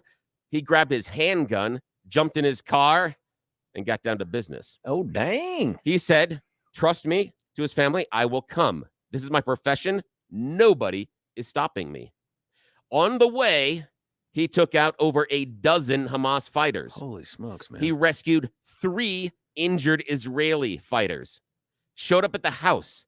The grandkids say they knew they were going to be safe when they heard the window explode and Grandpa's voice outside. A few minutes later, the family emerges from the safe room. All Hamas terrorists are dead, and there stands Grandpa. Buddy, this is a movie. Yes. Dude's a badass. He is my favorite. So listen, I know we want to get to the Europe one. Let's do Europe. Yeah. Okay, Europe. European tourist attraction. According to the World Travel Awards, what would be the most popular tourist attraction in all of Europe? Is it the Eiffel Tower? Is it Buckingham Palace? Is it possibly the Colosseum or the Acropolis? No. It's the Guinness Storehouse in Dublin. No way. Yes, according to a recent poll, the #1 most popular tourist attraction is the Guinness Storehouse. Now, won for best beer, but this is the first time that it ever won the annual award for being the overall best tourist attraction. Go get the beer. It's all tied Isn't to that alcohol. wonderful? Yeah. All right, what do we got? Okay, and finally, taking Halloween decorations too seriously or math is hard Powerball edition. Oh, man, I'm going to get one in the loser edition, so I'm going to go with the Halloween. All right, taking Halloween a little too seriously.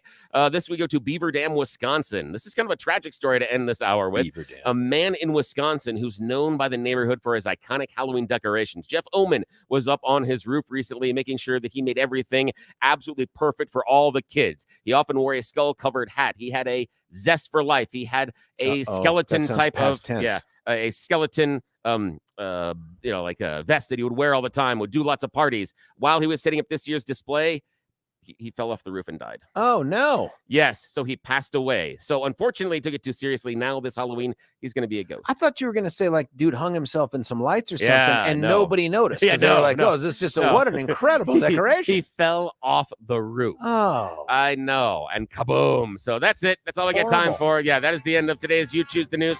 I would say we'd do a sponsor, but why? That would keep us on time and do what we're supposed to. We're obviously not doing that today. Alrighty, sir. Gosh. I know. That's sad to end it on that one. But think about that Liam Neeson dude. That sounds like crazy. A wonderful story. I want to read that one. Hey, listen, a couple quick things here. Brandon Tatum, you know him as Officer Tatum.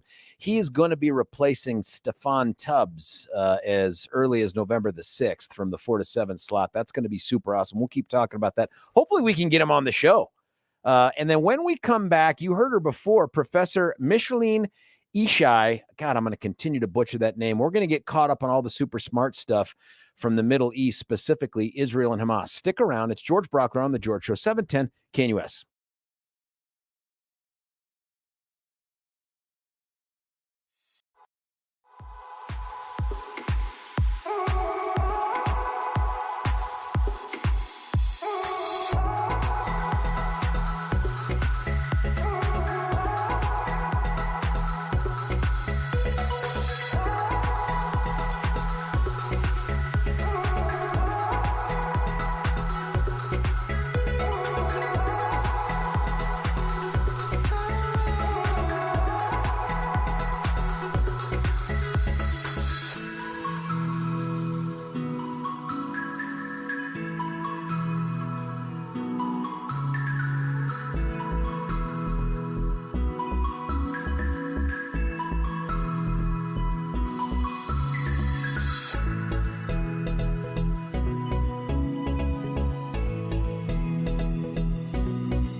George Brauchler back with you. You're halfway through the Monday show. It's the welcome back show. It's the brain fog, jet lag show, as you can tell from my inability to manage the clock in the first 2 hours.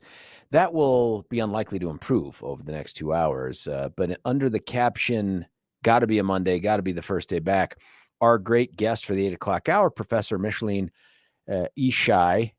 God, Billy just told me the pronunciation. I'm sure I butchered it. Last second thing has come up for her, and we have to now take her on Friday, which it's still going to be great. We're going to have a lot more information to chat with her about on Friday too, but she is not available for this. One thing though, that I do want to talk to you about, and I feel like we could talk about this from a million different angles, is where are you right now in terms of the Israel-Hamas conflict? You know that Israel has amassed or is in the process of amassing 300,000 troops on the border of Gaza down there in the southwest portion of the country as it runs up against the sea and Egypt. But there's been a halt. Like you would have expected them to attack already. Now, there have been missile attacks that have taken place. And in fact, there have even been missiles fired into Syria and Lebanon, as I think an effort to try to dissuade Hezbollah from joining.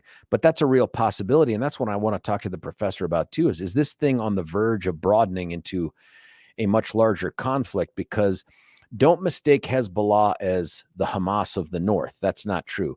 Hezbollah has a lot more resources, armament, troops, material at their disposal than Hamas does by a huge factor. If Hezbollah were to become fully engaged in this becomes a war on a second front that dwarfs the first front in many ways. We know that Egypt has opened up the spigot just a little bit to let some folks in over that border into Egypt, but not by much.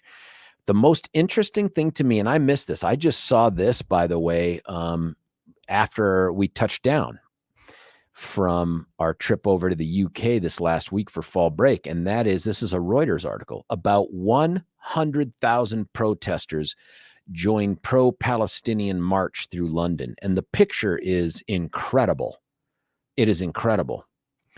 You also see on social media, I do, and some of this may be the algorithm, so it may seem overstated to me because I respond to some of these things. And so, Elon Musk is telling me you must want to eat more of this stuff. So I may have an oversized sense of this, but it seems to me there is a huge amount, bigger than I expected amount of support out there from the college-educated folks as well as others on the street for this idea of a ceasefire to take place, and to take place right now, and to demand that Biden and the United States intervene to keep this from becoming some sort of a humanitarian catastrophe down there in Gaza as Israel lays on a siege, followed by, I presume, troops sent inside of Gaza to try to wipe out Hamas. You even see this with some of the social media influencers out there. I also saw a super disturbing clip of high school students walking around filming, and I think there were teachers involved in this, or at least approvingly watching it take place, where they were chanting over and over again, from the river to the sea, Palestine will be free.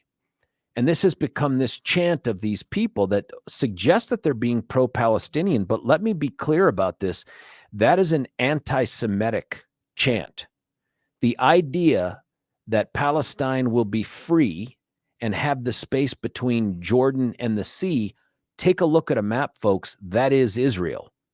That is a chant that presupposes the end of Israel and the end of the Jews, because that's the space they're talking about.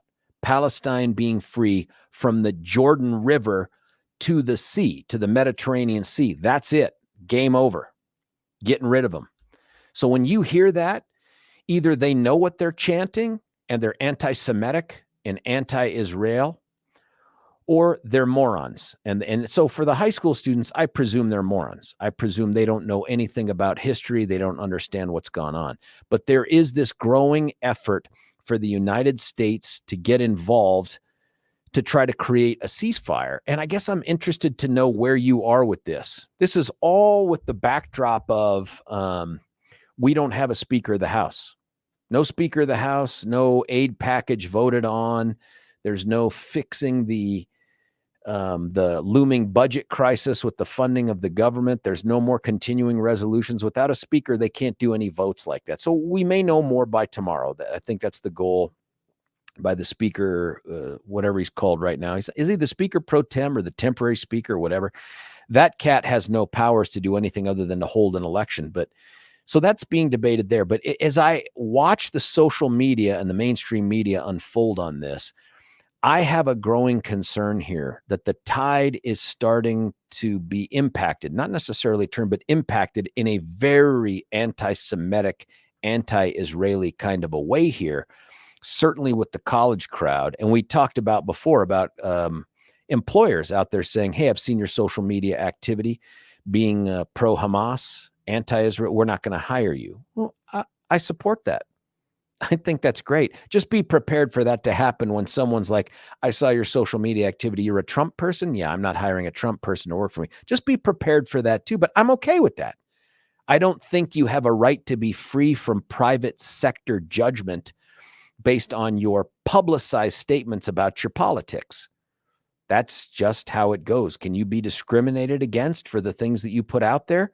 Yes, I think you can be. I don't think there's anything wrong with that. I don't want to be compelled in the private sector to have to look past somebody's white supremacist arguments. So I don't have a problem with that. But what it's really revealed here is this elite, quote unquote, intellectually elite set of Ivy League schools and other college campuses out there, they hate Jews. They hate Jews for all of the money that they have in these giant trust funds that are out there. My guess is funded by alumni who are Jewish. They hate Jews. They just do. They're anti-Semitic. College campuses are creating a generation of anti-Semites.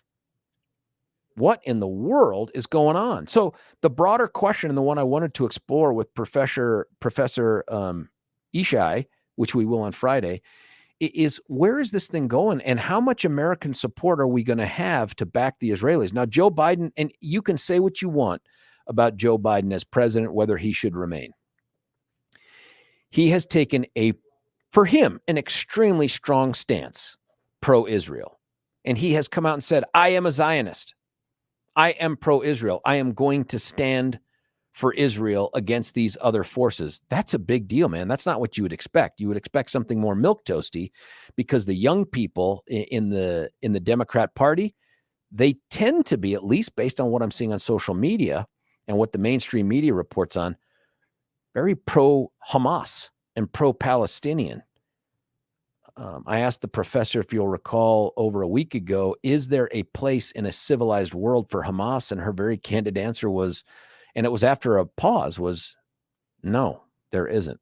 And I agree with that. So if there's a way for us to extricate and eradicate Hamas while maintaining the Palestinians' health and lives and all that stuff, I want to do it. I want to do it. But I don't think Israel can stand to allow Hamas to exist any longer in any form just because there may be some collateral damage. That can't exist. Hamas represents an existential threat to Israel. End of story. End of story. It would be the same thing, folks. I mean, I'm not telling you anything you probably couldn't already guess. If somehow our efforts to keep Iran from developing a tactical nuclear weapon failed, you won't have to worry about what the United States response will be. Israel will take them out. That's exactly what's going to happen because these countries want to see Israel gone. This idea of coexistence and peace and tolerance, that's a one-way street because Hamas does not want Jews to exist. Hamas does not want Israel to exist. So here we are with this growing fervor, this growing support Palestine, the ceasefire. Do you want to see a ceasefire? Are you troubled by a request for $100 billion of taxpayer funds to support Israel? Where are you with this? 303-696-1971.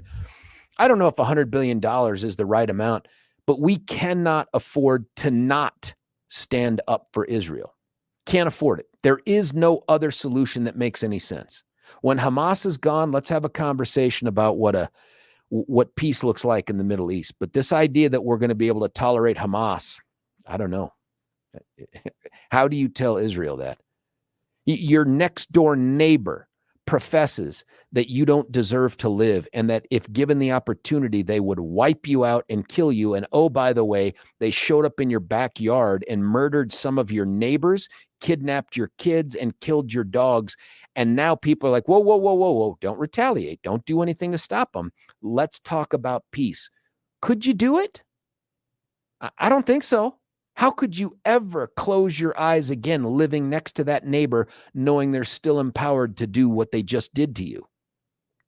I don't think so. 303-696-1971. Let's go to the phone lines right now. Joe from Arvada, you're on 710. What do you think, Joe? Hi, George. Welcome back. Hey, thanks for having me back. I appreciate it. We need to examine our own ranks before we start pointing the finger at all these other nations. We have a support for Hamas right here in the good old US of A. We need to stop these kind of rallies for our enemy in the middle of our own capital. Remember, we were told how J6 people were insurrectionists? Yet we allow the enemy to occupy the floor of the Capitol building. Excuse me. We have allowed the enemy through our border. We have allowed them to come into our government. There are pro-Hamas, pro-Palestinian, pro-Iranian elements that are running our military. Huh? Think about this. Say that again. Identify who you're talking about. Well, we could get into specifics. We could spend hours identifying specific individuals that have been. Give me two names, man. Two names. Well, okay. So I have them right at my. Okay, I'm going to go over to my computer and start giving you names. No, Joe. Listen, I'll appreciate that. Let's start with Rashida Tlaib. Well, she's not in charge of our military. There's one. Hold on, she's not in charge of our military. Well, hey, excuse me. I'm not talking about that. I'm talking about people that are actually in the Pentagon. Okay. Did you get Kash Patel's book, by the way? I didn't know he could write.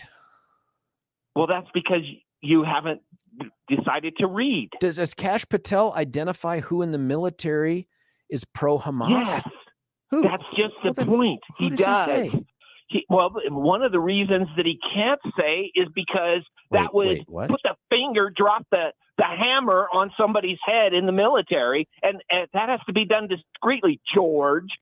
Well, Joe, I don't understand. Listen, as a guy who still appreciates the role the military plays and still fancies himself a contributing member of it until they kick me out of it, you tell me that members of that organization that have the ability to send me abroad or people that I work with abroad to do things are in the hands of or supportive of Hamas or other terrorist groups. You got to tell me who. Now this isn't a thing. I don't know. You haven't told me anything except it exists. Well, then get your first copy of Government Gangsters. I'll buy it for you.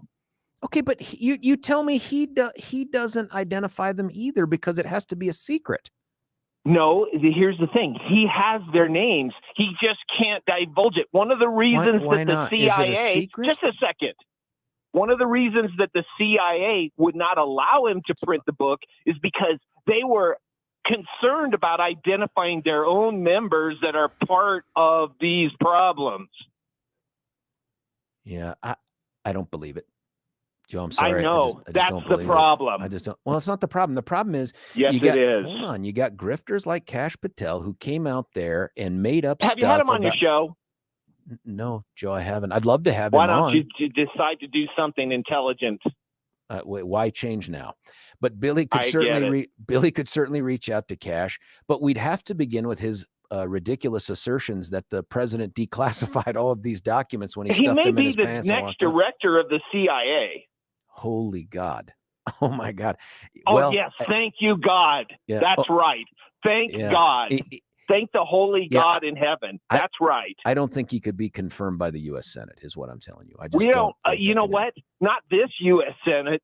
Kick kick Mitt Romney out of the U.S. Senate. Joe, I was concerned by seeing all the sit-ins and stuff that were taking place on the pro-Palestinian stuff in the Capitol, and I saw the comparisons to the January 6th folks. Do you see them as the same?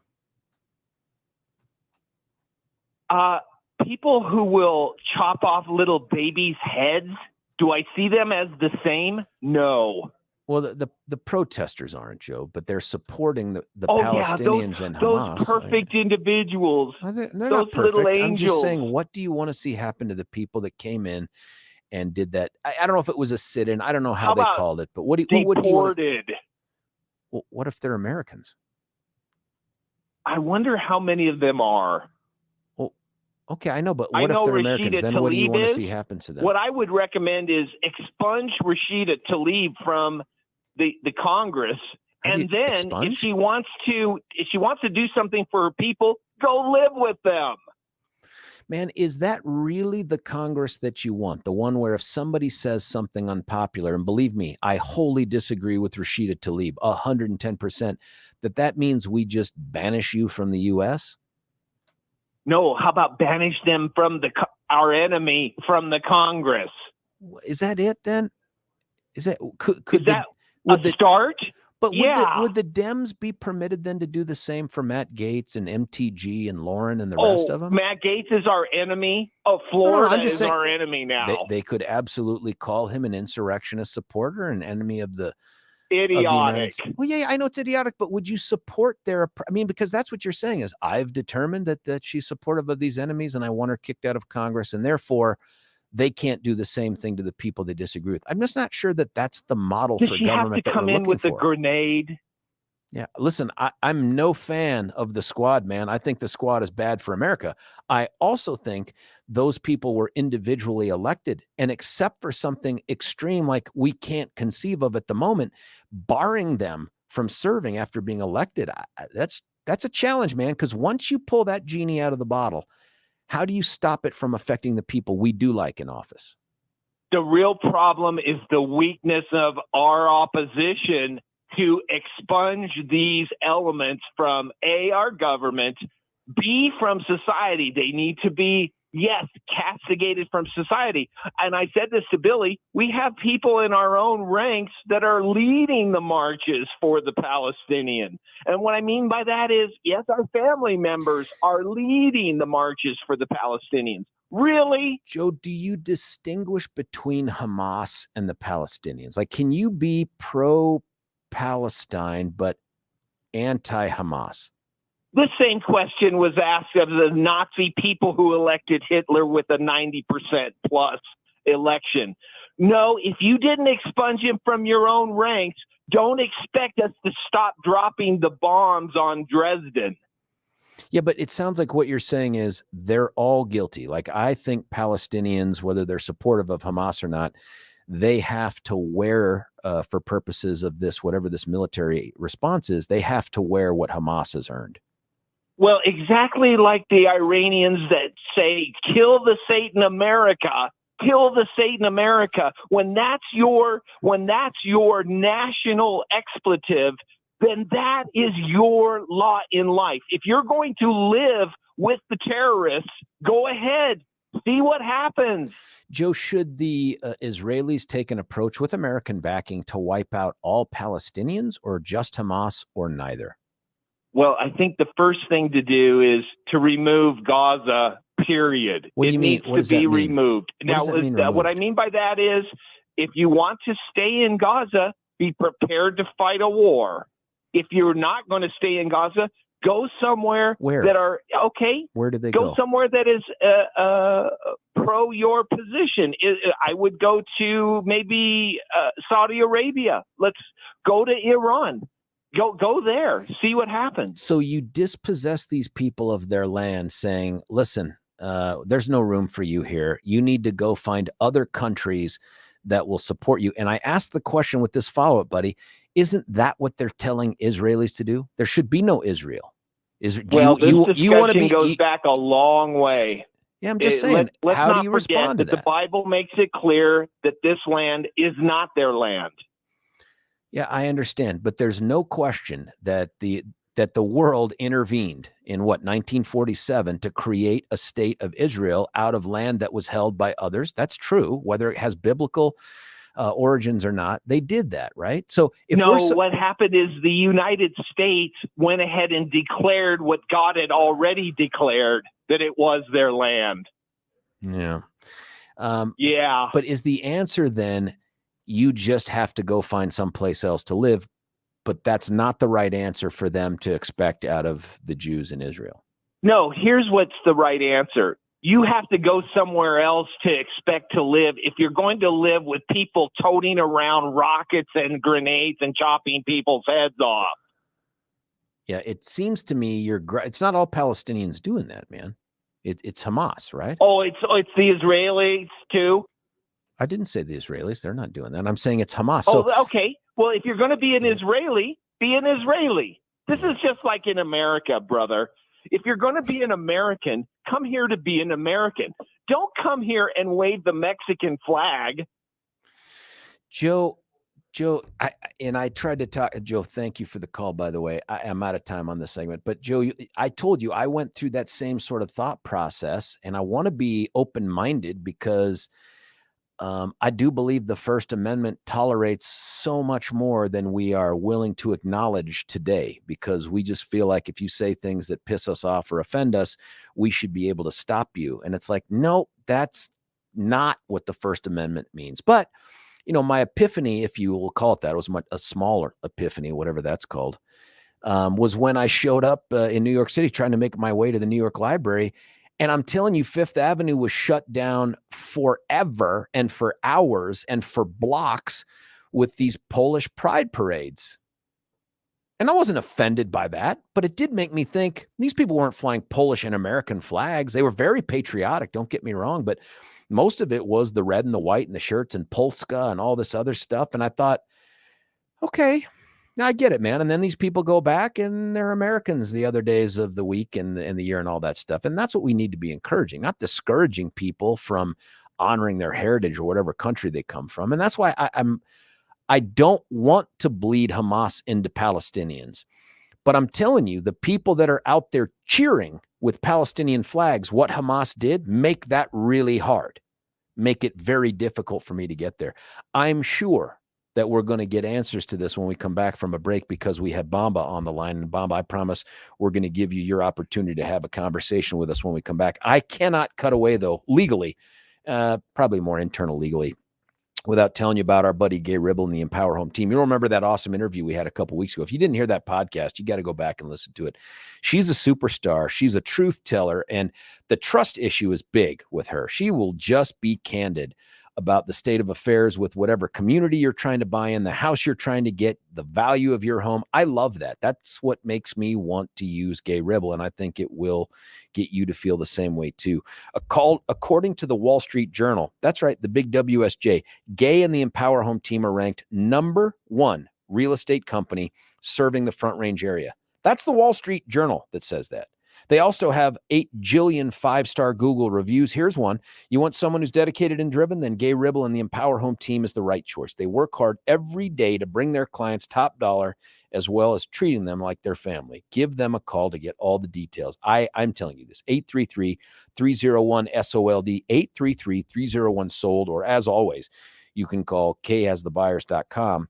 That's Gay is Gaye, has the buyers.com. When we come back, you, me, Bamba, 303-696-1971, George Brauchler, 710 KNUS. Say goodbye to clutter and hello to convenience when you experience organization transformation in your home. Roll 'em Out Shelves, your clutter transformation experts, create affordable Colorado-crafted organized storage solutions. These custom options will maximize and organize your kitchen and bath storage as Roll 'em Out Shelves carefully designs and builds roll-out drawers to fit your space perfectly. To clear the clutter, contact owners Joyce and Brent at Roll 'em Out Shelves to schedule your free in-home estimate today. Say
George Brauchler back with you here, 710 KNUS.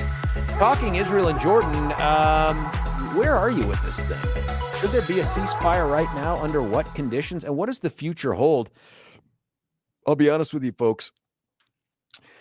Joe is always a good conversation to get people engaged because I think we just had 10 texts maybe just off of the conversation with Joe. Most people asking, how do you have so much patience? But the answer is this, and I don't even mean this tongue in cheek. I enjoy the conversations. I want to hear from people that agree, that disagree, that overemphasize different parts of a one-syllable name like George. I want to have all those things because that's what this talk radio thing exists for. If it's just me talking to you, hell, we can just do that in a podcast format. You don't need me on here live. I can pre-record this show. Wait a minute, Billy, maybe I could just pre-record. But that's not the point of this thing, man. We are the water cooler. We're the town square. And we take all comers because I want to hear the disagreeing views and I want to have the conversations about them. And to prove that point, we're going right back to the phone lines. For Bamba, you're on 710, sir. What do you think? Good morning, sir. Like Ice Cube was saying, today was a good day. Every time I hear Joe, I had a good day. And you know what? Oh, yeah, I had a good day. Yeah. Joe, I can't stop laughing. Joe is very interesting. And I blame people who have speech like your speech. Yeah. Who make people like Joe.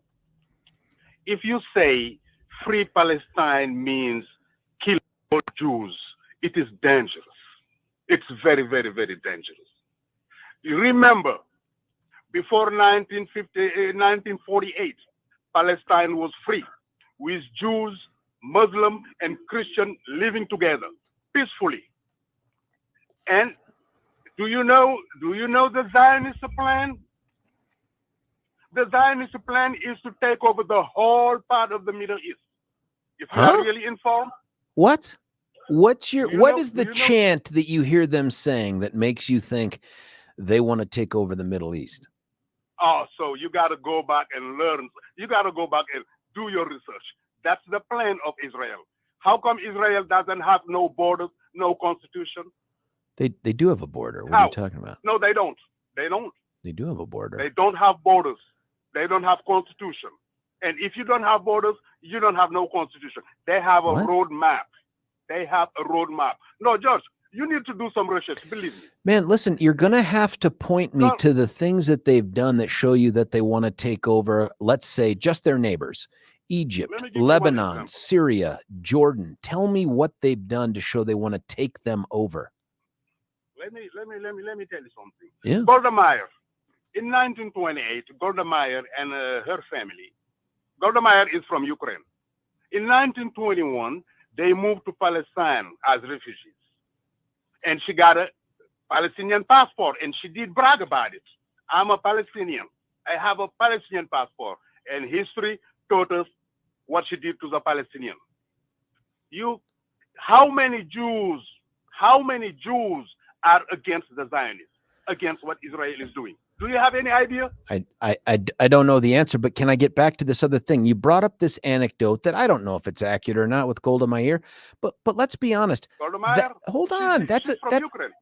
Yeah, I understand. That took place how many decades ago? And that's your proof that what they want today is to dominate the Middle East. They want to take over the Middle East. George, you cannot say that it took place how many decades ago. Every day, whenever we say something against Israel, you remind us about the Holocaust.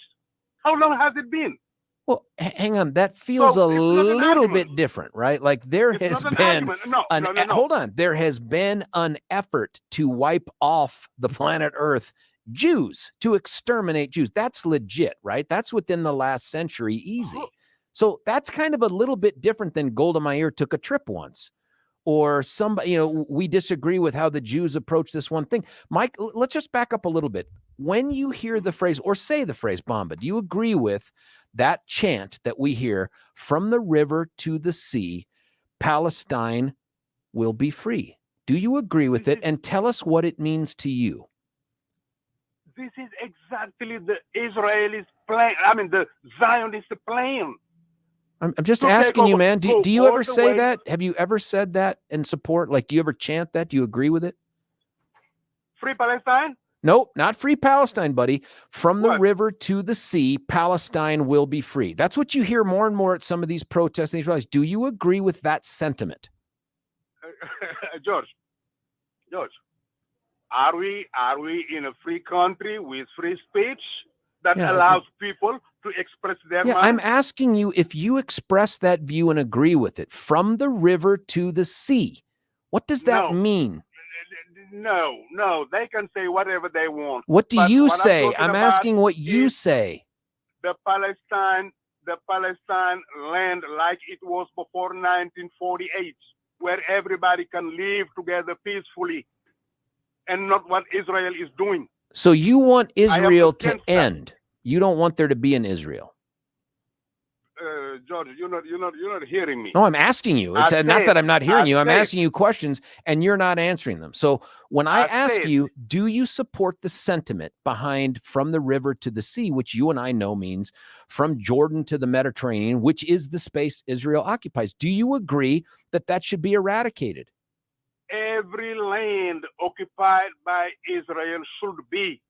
The people can live together, but Israel don't want that. Israel does not want to live with the Arabs, with the Palestinians. They Which hold on. is They their have land. Arab Israelis that live in Israel right now. You know that.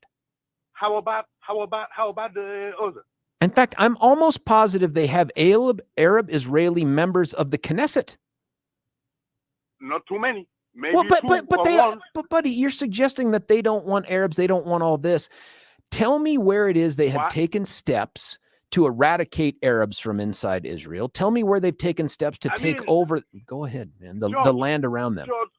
George, you don't tell me you don't know about the settlers taking their land every day Buddy, why under the supervision of the Israeli army. You don't tell me you don't know that. hold on. Why did they withdraw from Gaza? Why did Israel withdraw from Gaza 20 years ago, Did you or look however at- many did years you, ago? Did you look at the map? Did you look at the map? I've of looked at the map a lot, Gaza? man. Yeah, I've looked at the map a lot. That's a lot. That's a lot. What? 40 square miles for 2 million people. That's a lot. No, it's Lord not a lot, have but I'm mercy. saying, why did they withdraw from that land? Lord have mercy. No, I'm George, asking are you, man, what's serious? your No, opinion? Are you serious? Are you serious? Yeah, I'm serious that I want your opinion. You see Absolutely. these people taking their land every day, killing them, reduce them to the animal living? You telling me? Lord have mercy. Hold No, on. George. Man, you have a listen, very, very dangerous I spirit. asked you a question and you've come back with hyperbole. Why did Israel withdraw from Gaza? The land doesn't belong to them. So It they don't did the belong to right them. thing. They withdrew from Gaza, and you agree with that. They should withdraw from every land they have. So they taken should from withdraw people. from Israel. You want the Jews to withdraw from Israel. Let me say it one more time. I said before 1948, Jews, Muslim, and Christian lived there peacefully. Why can't we go back to that kind of state? I think But Israel doesn't want it, and you know Israel doesn't no. want it. I know Israel doesn't want the peace. 100% that Israel wants to have a country where they can feel safe and protected from a people that teach their kids that they're descendant of animals and have chants that indicate they want George, them wiped off George, the land. George, Yes, I agree with you. George, They want that land. George, if you say that again, I'm going to jump off the bridge. Why would you do If you that? say that one more time, I'm going to Why jump would you off the jump off bridge. a bridge? And which bridge, by the way? Okay. Look, let's look at the situation right now. Who is living like animals in that land? Who? Yeah, I think what you're Tell looking me. for is for me to say the Palestinians have a bad situation. They do, but who did they elect to manage their affairs in Palestine? Oh, okay. Well, who okay. did they? It rhymes with Hamas. Who created Hamas, George? Well, it wasn't the Israelis, man. Oh, really? That's right. Oh, really? They created Hamas to counter the Fatah and Yasser Arafat. They created Hamas. And let me tell you one thing. Maybe you heard of the Egyptian told the Israeli something is going on. Do you know how they tell them? Every month, there is this plane coming from Qatar carrying cash money to Tel Aviv. Drop the money in Tel Aviv, and it's the Israeli Mossad would take the money to the Sinai borders, give it to the Egyptian for the Palestinians. This is how the Egyptian told the Israeli something is going on. Yeah. So they created the Hamas in order to counter Yasser Arafat. You should know that. I don't think so.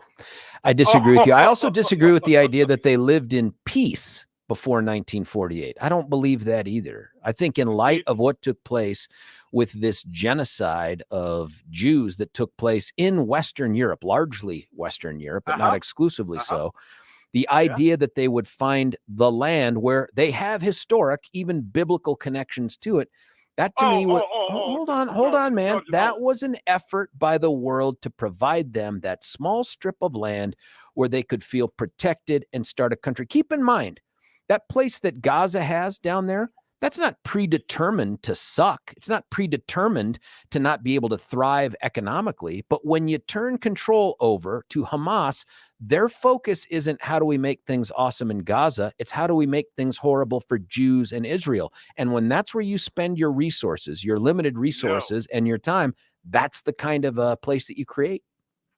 Judge, if the war wanted the Jews to have a peaceful place to live, why didn't they allow them to America? How many? They don't have historic biblical connections, pre-biblical connections to America, but they do to that land. No, George, no, please, no. These are European. Okay, George, I am a Muslim. I am from Africa, right? Does it give me any right of the land in Mecca? I have no idea, man. I just don't know the Muslim faith. I just don't know the Muslim faith. Their only relation is the religion. But these Zionists, they are European. You know that better than I do. They come from Europe.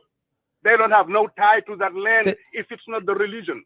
They don't all come from Europe, but I'm not sure that that's as relevant to the debate as whether or not. Yeah, I understand. Zionists. Where should the Jews in Israel go when they follow the Bomba plan of just saying, "Hey, we don't have an Israel anymore. It can just be whatever Arabs want to come in and do whatever they want to do. The Jews will just live there happily with them." What do you do? What do you tell them? Where do they go? George, like I said, we need to go back to the Palestine before 1948. It wasn't peaceful either. It wasn't peaceful either, man. You know that. Or if not, yes, it was. If not. Yeah. The Palestinians, they ask for Gaza, East Jerusalem, and whatchamacall again? Give me the word. Gaza, East Jerusalem, and oh Lord have mercy. You got me messed up today. Yeah.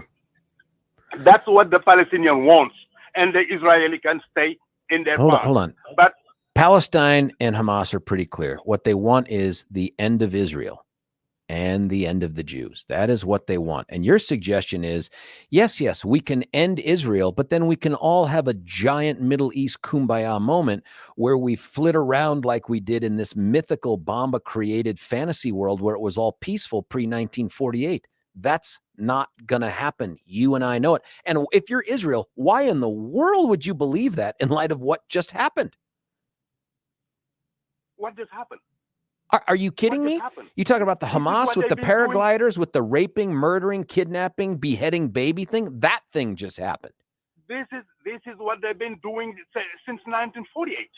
Who's they? Every camp, the Zionists doing it to the Palestinians doing it to them. That's what they've been doing. George, you know that. No, I don't know that at all, man. I don't know that at all. You're going to have to show me the stories of Israel kidnapping, raping, murdering, and beheading babies for the Palestinians. If you have those stories, send them in, man. Send them in. I'd love to see them. Let me give you one name. Research. What's his name again? Oh, Baruch Goldstein. Baruch, Goldstein. Mm-hmm.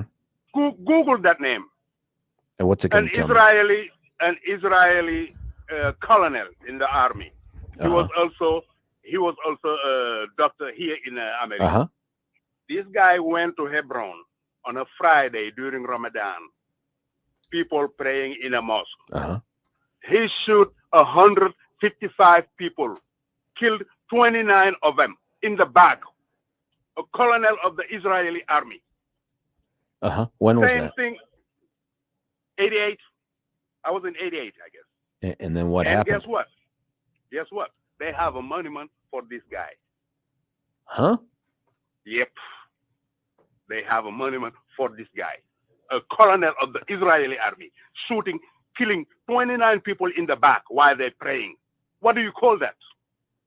Yeah, I don't know, man. in 88 also. I don't think hold on. He wasn't accepted by the Jewish government. I'm just doing my minimal research here on this last second thing here, but it looks like it looks like he was considered a mass murderer and Jewish extremist. And some folks some folks have looked at his gravesite, not a statue, his gravesite. Yeah. These Jewish extremists go there for a pilgrimage. Okay. Yep. That is not Israel. That's really? Extremists. Yeah. Oh, really? Yeah. Really? Okay. You keep saying really, and I keep saying yeah. Okay. You remember the massacre of Sabra and Shatila? I don't know that, but I'm going to read you this sentence from this article. Goldstein was immediately denounced with shocked horror, even by the mainstream Orthodox, and many in Israel classified Goldstein, if that's how you pronounce it, as insane. It says he's venerated by the extremists. I mean, man, Bamba, and listen, I appreciate the laughter and also this. Listen, you got to call back in. I got to cut away for a break. I am so super late on this. Billy is going to get antsy. I got to cut away for a break, and then we got to come back. 303-696-1971. Happy to take your calls. Ray, I promise we'll get to you. George Brauchler, 710 KNUS.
George Brauchler back with you here. Final seconds of the 8 o'clock hour. Ray, I promise you are the first call when we come back after the break over at the 9 o'clock hour. We'll keep this thing going. Lots of interest, lots of text. Join him. 303-696-1971. It's George Brauchler, 710 KNUS.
George Brauchler back with you here. Final hour of the show. It's Monday, the 23rd of October. Weather, it's just much nicer here than it was in the UK, although it's going to get a little colder. Enjoy today outside, 80 degrees, super sunny for this time of year. Before we get to Ray and Eric and Stephen, we have full lines on this topic. We're going to keep it going until we exhaust everybody's thoughts on this thing. Got to tell you about a dude, two dudes, two important guys. Three important guys, Stephen Tubbs. Turns out he's had a show for many, many years on the radio, including this station, I've been told. 4 to 7 p.m. is his gig. He's leaving the radio. I think I heard that rumor. It's going to take place, I believe, November 2nd or 3rd. We got to have him in studio before that. But right after that, a guy named Officer Brandon Tatum is going to take over this slot. He is a nationally syndicated dude out of Arizona, former police officer. He's on from 4 to 7. I'm looking forward to that. It's going to be awesome. By the way, and no knock on Brandon, it's not going to be nearly as awesome for me personally as having Stefan on, because I've known Stefan for 100 years, man. And so when you lose a buddy in the radio game that I'm still relatively new to, it's just tougher. But I'm anxious to hear Brandon. I've heard him on a couple different things, some podcast stuff. Seems like a super smart guy, very engaging. I'll be looking forward to that transition here starting November the 6th. The other superstar, this would be the 3 out of the 3 that I had to mention, is a guy named Dan Caplis. And Dan Caplis is a freedom fighter. And when I say freedom fighter, you would think to yourself, whoa, this is that. No, it's not that kind of fighting. Dan fights in courtrooms, and the freedom he fights for is your future freedom once you've been victimized by some person or some company that has made your world that much smaller due to injury or pain. And, you know, when you're talking to a guy who is the proud father of a son who is disabled from muscular dystrophy, what I can tell you is that pain, that inability to walk around, and you take for granted the little things in life, like being able to bend over, pick stuff up, drive a car as easily, turn your head, walk upstairs, all those things, your freedom gets a lot smaller. The world gets a lot smaller. Dan and Babar Wahid at the Caplis law firm there are in the business of trying to figure out a way to expand your freedom. And they're going to make the person that hurt you, the person that limited your freedom, pay for it. Now, maybe it's negotiated and they get the best outcomes possible just because the track record they have in the courtroom. But isn't it nice to know that you have someone that will fight for your freedom inside court and have such a huge, successful run at these things, whether it's the 5 back-to-back multi-million-dollar verdicts?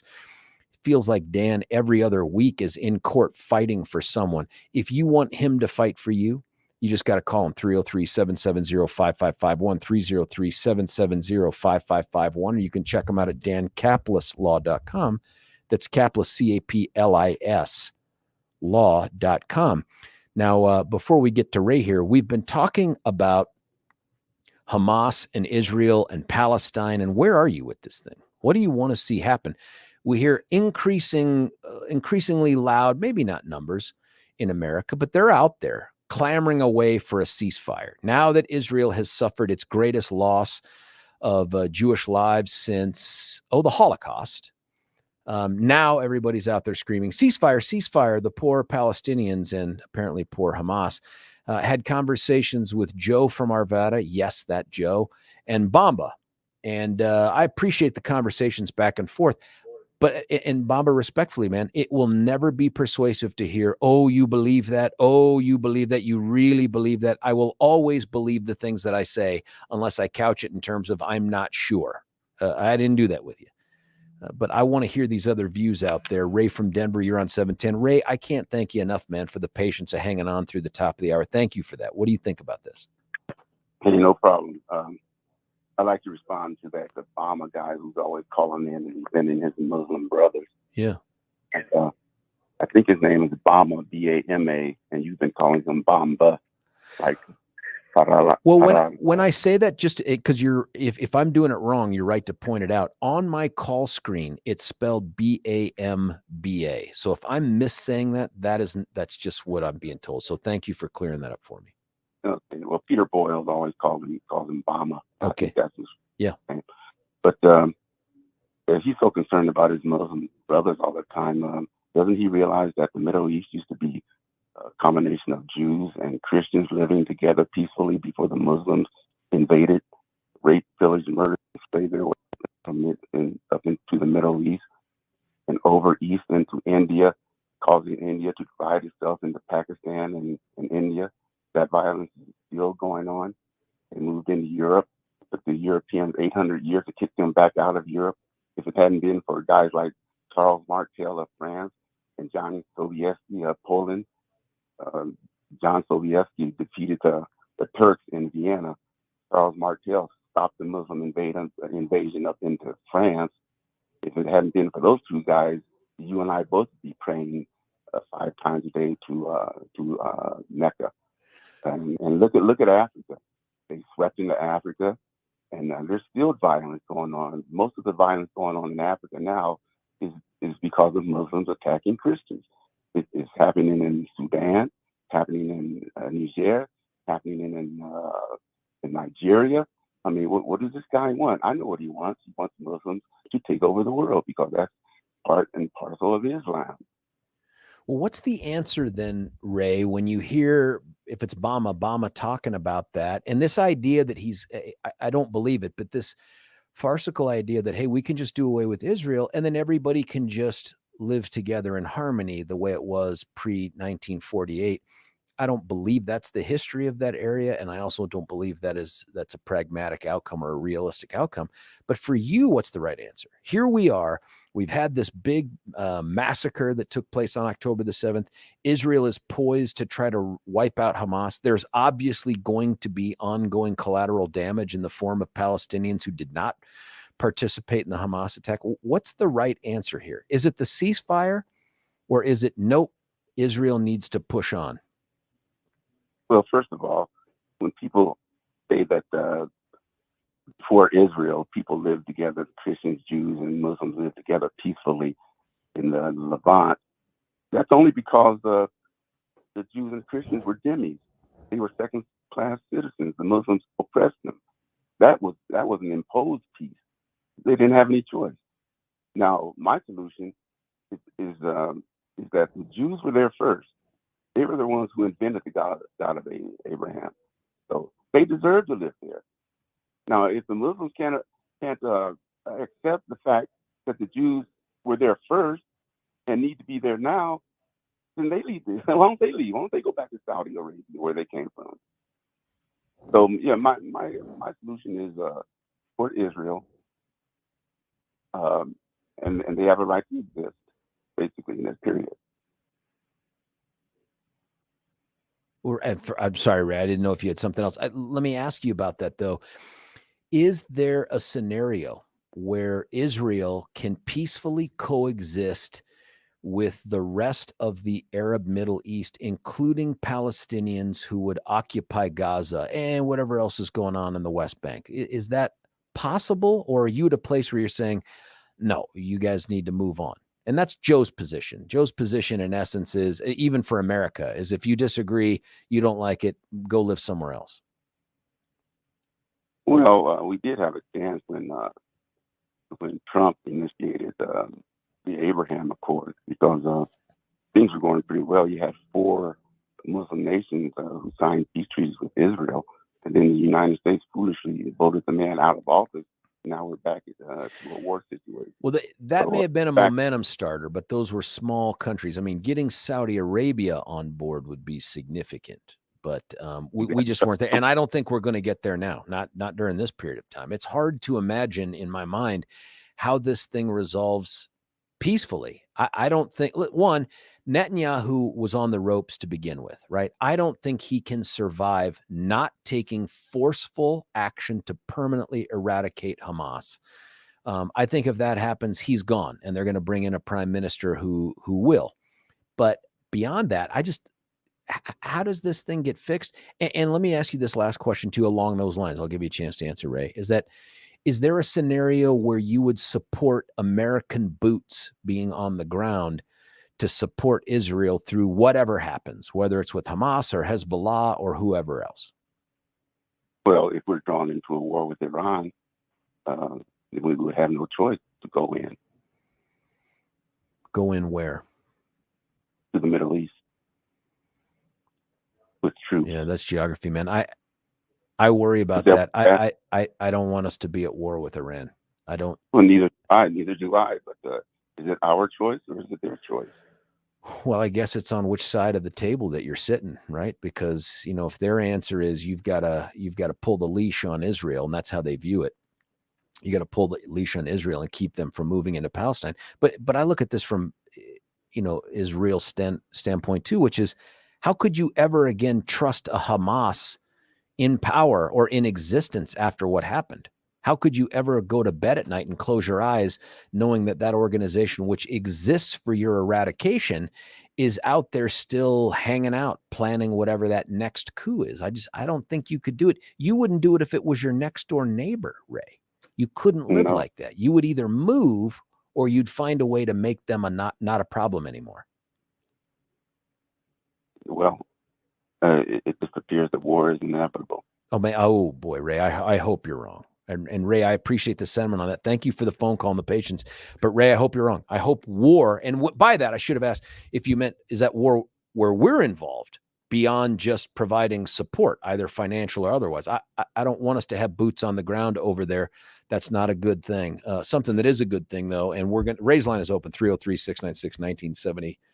We're going to get to Eric and Steve in just a second here. I want to tell you about our good buddy Mitch Flory at the Art of Granite. Mitch is that wizard. He's a guy from another country that, by the way, was under communist control, under Ceausescu. And this is a guy who fled there legally, by the way, didn't just use his country, which was under significant communist control, didn't use that as an excuse to just break into the U.S. Guy became a citizen the right way. Thank you. Started a family and started a business. And this is a guy who gets it done with your countertops, either in your kitchen, in your bathroom. If you're going to finish the basement, that's another awesome opportunity to get Mitch on board. Why don't you call a guy who will give out his cell phone number and talk to him directly? 303-386-5919. Guy's got a huge company, right? Could have any employees doing it, but you call him 303-386-5919. Go out and meet with him and see everything they have to offer with the granite, yes, but the marble and the quartz as well. You can check them out at about Colfax and 6th Avenue-ish. You can also start the process by looking at what they have to offer online at theartofgranite.com, theartofgranite.com. And it's more than just the wholesale prices that he'll offer to you, because he will. No markup from there. But he also says if you're a 710 listener, if you're a George listener, and he can only know that if you tell him, and you got to tell him, he'll throw in the kitchen countertop, the kitchen sink with the kitchen countertop package. Or if you're doing the bathroom, he'll throw in the bathroom countertop for free with the kitchen countertop package. Find a way to strike that better, best deal, because that's what he wants to do. And then the word of mouth is going to take care of the rest. That's Mitch Floria at theartofgranite.com. Right back to the phone lines. It's Eric on 710 KNUS. Eric, what do you think? Hi, George. Hey, sir. My goodness. Okay. I'm here. Yeah, yes, sir. Trying to get you off speaker. Dang it. Thank you, by the way, for doing that. Hey, young man. Welcome back. Yeah, thanks for letting me back on the radio with you. Oh, man, you are in fully control. So what's going on? What are your thoughts on all this stuff? First and foremost, your segment, I was telling Professor Thorpe, that's what I call him. Yeah. Because he teaches me a lot off air. You know, first and foremost, Jason Aldean is my boy. Yeah. When he sung that song, Tried That in a Small Town. Yeah. And you were saying earlier this morning about Douglas County and not letting the illegals, that's what I call them, that's what they are. They're illegal aliens, George, that have no rights, but they're walking around, my brother, that they are entitled in our state. And my point is, you great American, George. Yes, sir. Well, by the way, they're not all illegals. Remember, too, that what's happened is the president has blessed off on certain countries that if you claim to be an immigrant from them because of whatever's going on there, you've got this special golden ticket to, access to the country as a refugee, and will hold your hearing someday 3 to 5 years from now. So they're here legally. It's still a bizarre, unfavorable situation to people who love the law, but they're here legally. And I think those are the folks, too, that Denver said, hey, come here, and then we'll ship you down to Dougco. Okay, George, let that be determined by the powerful sheriffs of that county. County sheriffs have more power, and you've been into the legal system forever. Thank God for that. Let the county sheriffs of that county determine who can step foot in that specific county. And they have the power, along with ICE, as soon as they get off that bus, as I texted you this morning, get them somewhere in a room, determine who they are, and if not, because they, first and foremost, George, have unlawfully came into our country illegally, because we still have constitutional sovereignty laws here. The illegal part I get with you, but what do you do with the legal immigrants, even with the low bar that the president has set? And he says, hey, if you announce you're from Venezuela, you get easy access into the country. What do you do with those? And I appreciate what you're saying about the sheriff, but if you're here in the U.S. legally, what authority do sheriffs have to tell you you can't set foot in our county? I just said it, to be repetitive, you great American. The sheriffs have the power to determine whether they're here illegally or not. But he doesn't. Because they're in that. He doesn't have the authority to do that. Well, the sheriffs, they have the right to arrest me in Douglas County if I break the law. If you violate certain laws. Right. But like if you don't pay your federal taxes, short of there being a federal warrant for your arrest, Darren Weekly isn't going to show up at your house and say, you didn't pay your federal taxes, I'm now putting you under. They're not going to do that. He doesn't enforce federal law. So if you're talking about immigration, the sheriff doesn't have the ability to do that. What's worse is we've created a system here with the libs out there under the Gold Dome, is where we have prevented local law enforcement from even exchanging information with the organizations that would enforce federal law, like ICE. That's the biggest problem. So what you're telling me is that an illegal alien from whatever God country that they come from can tell a sheriff in that county, you ain't got the right to arrest me? No, I don't think it's the illegal alien saying that. I'm saying under what authority, under what authority does a county sheriff have to arrest someone on a violation of an immigration law, a federal immigration law? What authority do they have to do that? Because he took the oath to protect the sovereignty of the United States, to protect his people in that county. And if the sheriff doesn't determine that illegal is forthright, be able to, come to the fruition to be a part of our United States of America thought process, I think the county sheriff has that power, George. I've learned over the years the county sheriffs, they don't even take orders from the governor. Because if the governor, signs an order, like take your guns, just like up there in Arizona. That didn't work with that governor, George. That's what I'm saying. Sheriffs does not have to take orders. From my perspective, what I've learned that they don't have to, they have, they could, maybe I'm saying it wrong, George, but they don't have to go along to get along with what the governor signs off on. The governor ain't all that. Over the sheriff of the county. Look, I appreciate what you're suggesting, and county sheriffs do have a significant amount of authority, but it's not boundless. It's not boundless, and they don't have the authority to enforce federal immigration laws. They don't. Here's where we saw that. Remember the Arizona governor? I can't remember her name. I want to say Jane or Joan or something. I probably have that wrong, but she ended up, Arizona passed their own laws to address illegal immigration, and the Supreme Court came back and said, you can't do it. Not your business. This is the business of the federal government. And they found evidence for that in the Constitution. That tells me that a county sheriff can't just all by themselves to declare someone to be here illegally and then run them out of the county or incarcerate them just for that fact. And the problem is Colorado has taken extra steps to discourage and outright prevent the county sheriff from sharing information with federal agencies that can act to enforce that law?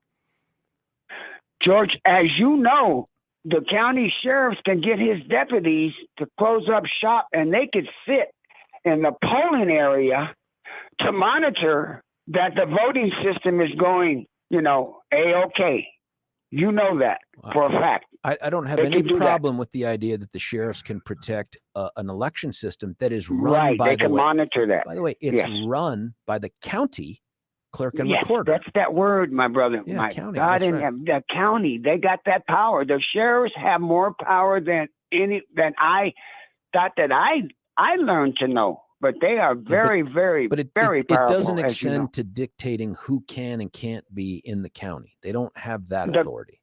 If the consequences comes to that fruition, then that's when we go into the state of Colorado Supreme Court and fight it out.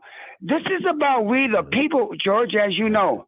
Where I am, you could see it, George. These illegals, black, brown, white, they walk the streets.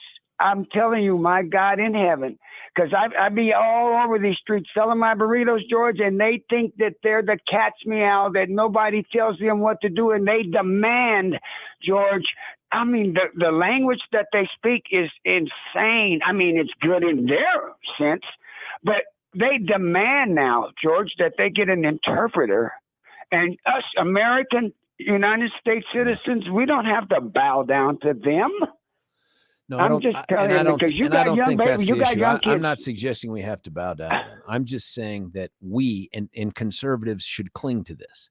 We believe in the limited authority of government to do a whole host of things to people that are inside the county, whether they're here legally or illegally. We want that. I don't want any sheriff to have an expansive view of their authority to go right wrongs that aren't provided to him to right through the state statutes or the county ordinances. I don't want that. You don't want that. But that's a far cry from what... Can you get Sheriff Reams on anytime soon? You and Billy, can you get Sheriff Reams on? I think we can get Sheriff Reams on any time to talk about this. Okay. The steps that he takes, and I'm pretty sure he's going to tell you this, I don't have limitless authority to just decide I'm going to enforce this federal law or that federal law, whether it's immigration or not. I think he probably takes a very aggressive approach with what he can do, but I'm just telling you, there are limitations to it. Eric, I got to let you go. Last quick question before I cut you. Hang on. Last quick question. Okay. Middle East, Israel, Hamas. Do you support a ceasefire, or do you want to see Israel go in and take care of Hamas? I listened to your segment, after your last caller, and I think that Benjamin Netanyahu ought to go ahead and do his due diligence to take them out, George, because every time Hamas does what they do, they always play that little sympathy violin after they do all that. You know what I'm saying, yeah, George? They always do their dirt, and then they put their tails between their legs and run, and scream for a ceasefire. I get it. Yeah, Eric, thank you for this, man. Okay, and God bless, my brother. Keep killing it out there with the best burritos in the state, man.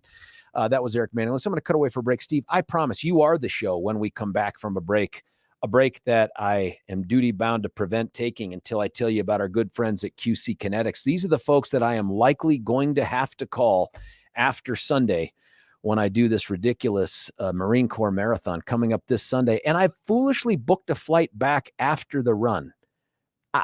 I don't even know if I'm going to make it into the studio. I should probably take the remote gear because I just don't know if my body will survive. You may be at a place, though. What's that, Billy? Do the show from the hospital. I can do the show. It won't be from the hospital. It'll probably be from inside the plane because I won't be able to stand up and walk off the plane. But you may be at a place where you're like, hey, George, I'm way beyond that. Warranty ran out on these joints a while ago. I have this injury, that injury. I made the mistake of doing this, and I'm still paying for it. Don't continue to pay for it. Of the three options that are out there, a whole bunch of pain meds, that sucks. Don't like that. Going under the knife, that sucks. Long rehab, risk of infection, all that stuff. Why not go with the third best option? And that is called QC Kinetix. These are the folks that are out there that can use you to fix you. That's regenerative medicine. That's what they do. They've been doing it at the highest levels for a long, long time now, border to border, coast to coast in the U.S., and they do it right here in Colorado. You can actually call their local medical professionals to answer all your questions before you decide to do it. Get that free consultation at 303-900-8986, 303-900-8986, or you can check them out at QC, that's the letter C, Kinetix.com. That's Quebec Charlie, Kinetix.com. When we come back, Steve, other callers, other texts, 303-696-1971, George Brauchler, 710 KNUS.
George Brauchler back with you here, 710 KNUS. When Billy says it's my turn, you'd think I know what that means. I didn't. We just continued to have a conversation. I'm like, oh, you mean on the radio?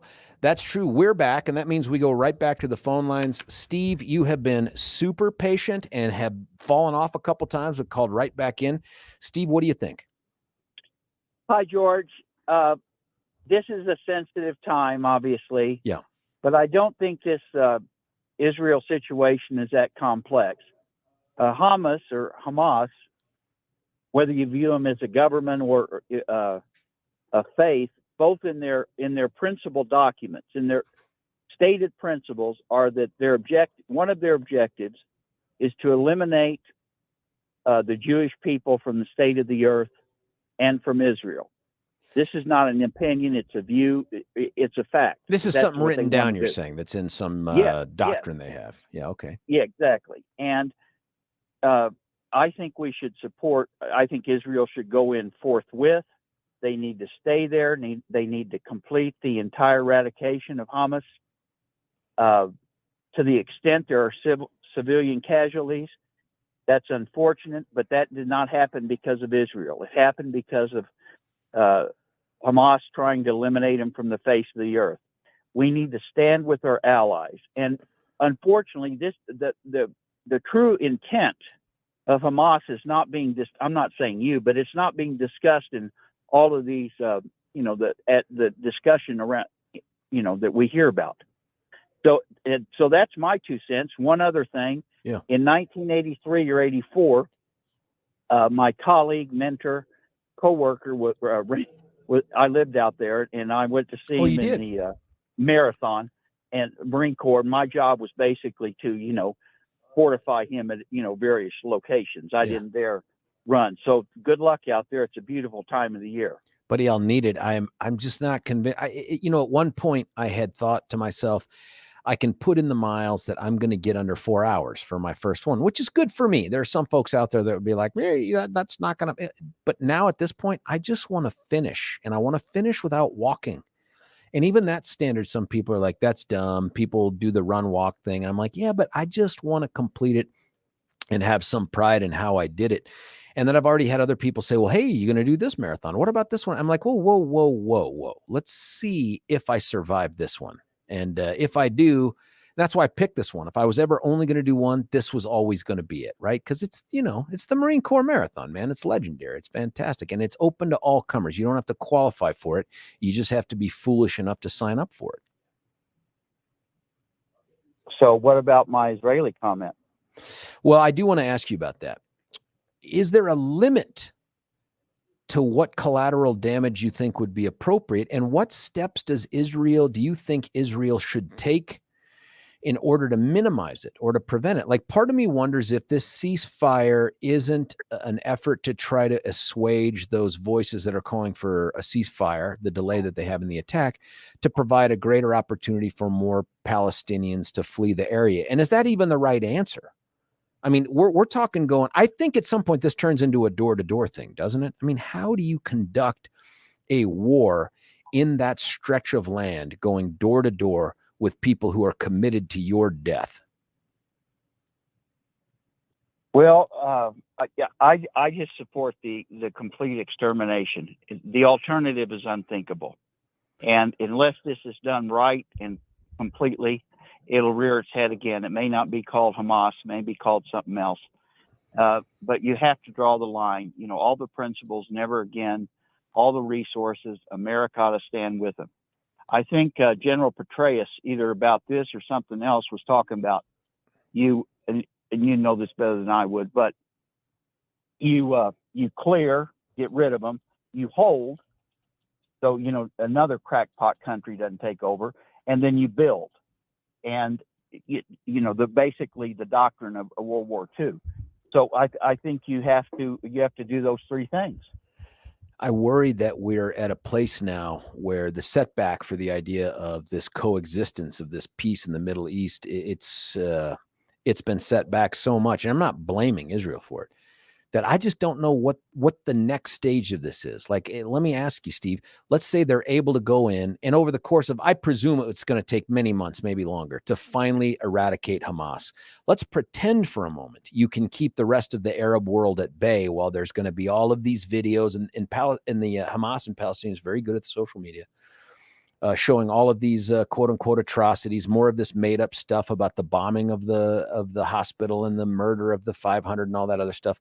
What next? What happens next to Palestine? What happens next to the Arab world and Israel? Well, I don't know the answer. You know, obviously there are the options. You know, the other Arab countries could work to, you know, someone's got to run Palestine, and you know, to get it may be some sort of partnership to recreate, you know, a leadership coalition over there. But the alternative to any of this is unthinkable. There can't be any nurturing or daylight to, you know, and you know your history, the whole 1939 thing. You just cannot let this go. You've got to address it, and you got to take care of it. Well, this is my concern here within our borders, Steve, is that we have growing voices that aren't just, hey, I want to see a limitation to the amount of innocent Palestinian bloodshed, but this idea of almost being apologists and celebrants of what Hamas has done. That includes Timmy Hamasdes, who, by the way, seems to have fallen off of everyone's radar yet again, now that he's come out with his hostage-like video denouncing Hamas in order to save his position. We have more and more of those people finding their way into government. If you are Jewish and you are anywhere in the world right now, don't you feel less safe today than you did on October the 6th? Don't you feel like your life is a little more at jeopardy than it was before? Absolutely. And I'm a Democrat, and it's you know, Israel was created, you know, even Truman, who had a you know, not a great past, came around on Israel. And, you know, you had people like Scoop Jackson and Jack Kennedy. You know, the Democratic Party, you know, traditionally was very strong on these issues. Yeah. And, you know, it's a shame what's happening in this. I'm kind of shocked by it. You know, they had a demonstration over the weekend down by the state capitol. They did. Hundreds showed up to that. Now, and I can't understand, you know, no one seems to understand history. No one understands the history, you know, the history of Hamas. And I don't,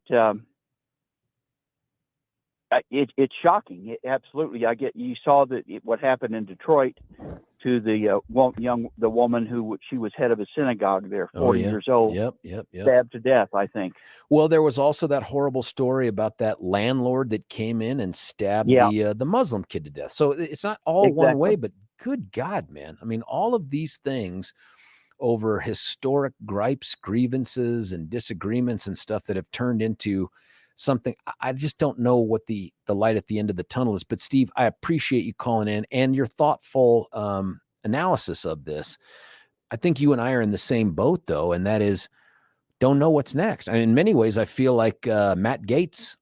You want to overthrow McCarthy, but you have no answer to what comes next. Because you feel like it's this thing, we have to do it. We have the opportunity. We should do it right now. This one for Israel is, we've got to get rid of Hamas. It's existential for us too. We got to get rid of Hamas. But what's next? I don't know. Maybe Professor Ishai, who's going to come on with us on Friday, will be able to help us answer what could possibly be next, because I don't see what it is. Hey, number's 303-696-1971. Steve's line is open. We have texts coming in. I'll try to get to those as well.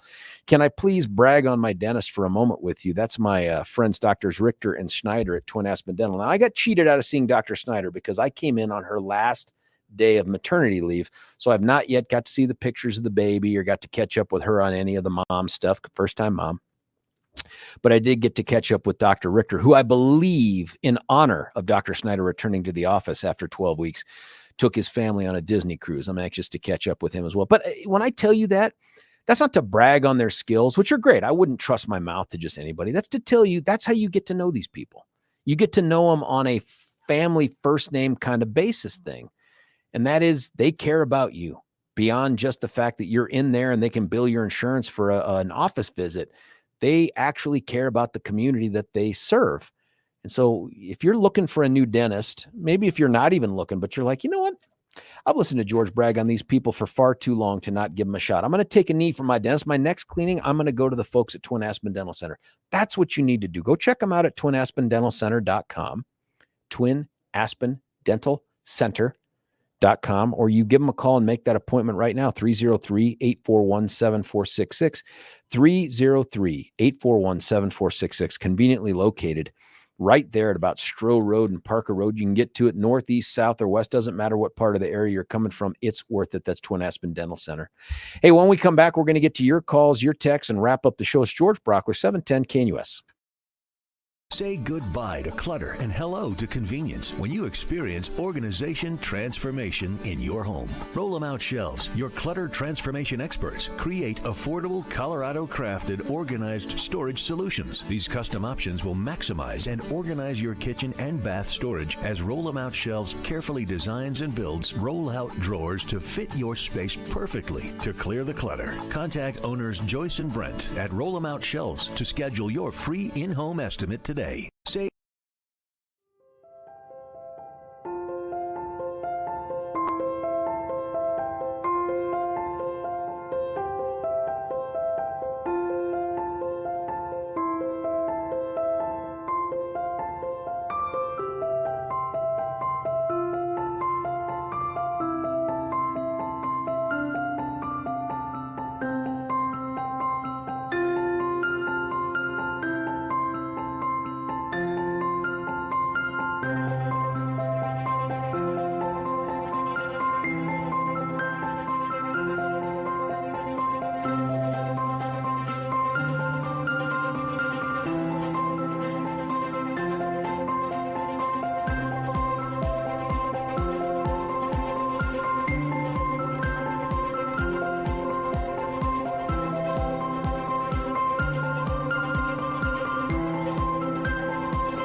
George Brauchler back with you here. Final moments of the 710 KNUS show. I'm going to try to get to the calls if I can, but I must tell you about our buddies at Ultra Botanica, and it's really Ultra Cure, or Cur. I'm sorry, Ultra Cur. It's got an umlaut over the U. The reason I'm telling you about this is these are the folks that have come up with this patented way to do the antioxidant, the inflammation reducing, eliminating thing that you don't even have to go see the doctor for. This stuff is absolutely free. Here's the cool stuff. The study they've done, 50% of everybody using Ultra Cur that responded to the survey said they felt relief within 48 hours from the pains and aches that they have that are related to the inflammation and all that stuff. But within that group, half of them, another 50%, experienced relief within 2 hours. It doesn't cost you anything except the effort to go to your natural grocers, walk up to the vitamin manager, and you have to because you can't find it on your own without them. Go to the vitamin manager, say, I want my free 3-day supply. He or she'll give it to you, and then she'll give you another 3-day supply to hand off to somebody else to help get them involved in this too. You're going to love it. I know I use it. Billy uses it. Go to getultranow.com, getultranow.com. Go visit your natural grocers and get that vitamin manager. I'm going to finish up right here with Lewis. You're on 710 KNUS. Lewis, I don't have a ton of time, but you can have it.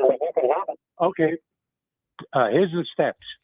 Israel has to take out Hamas, Hezbollah, and the mullahs in Tehran. Hezbollah. And then, oh my God. And then prepare yourself for Armageddon. Those are the steps, because that's where we're headed to. Armageddon. We don't want it. We talked about it. It's too bad. It's too bad. It's coming. So you think we're in end days? George. This is end days right now. End times. Look at it. Have you read Ezekiel? Have you read your Bible lately? Have you read Ezekiel 38 and 39? Have you read Psalm 83? Because I just read it this morning. And it talks about all these people coming against Israel, but God's going to show up.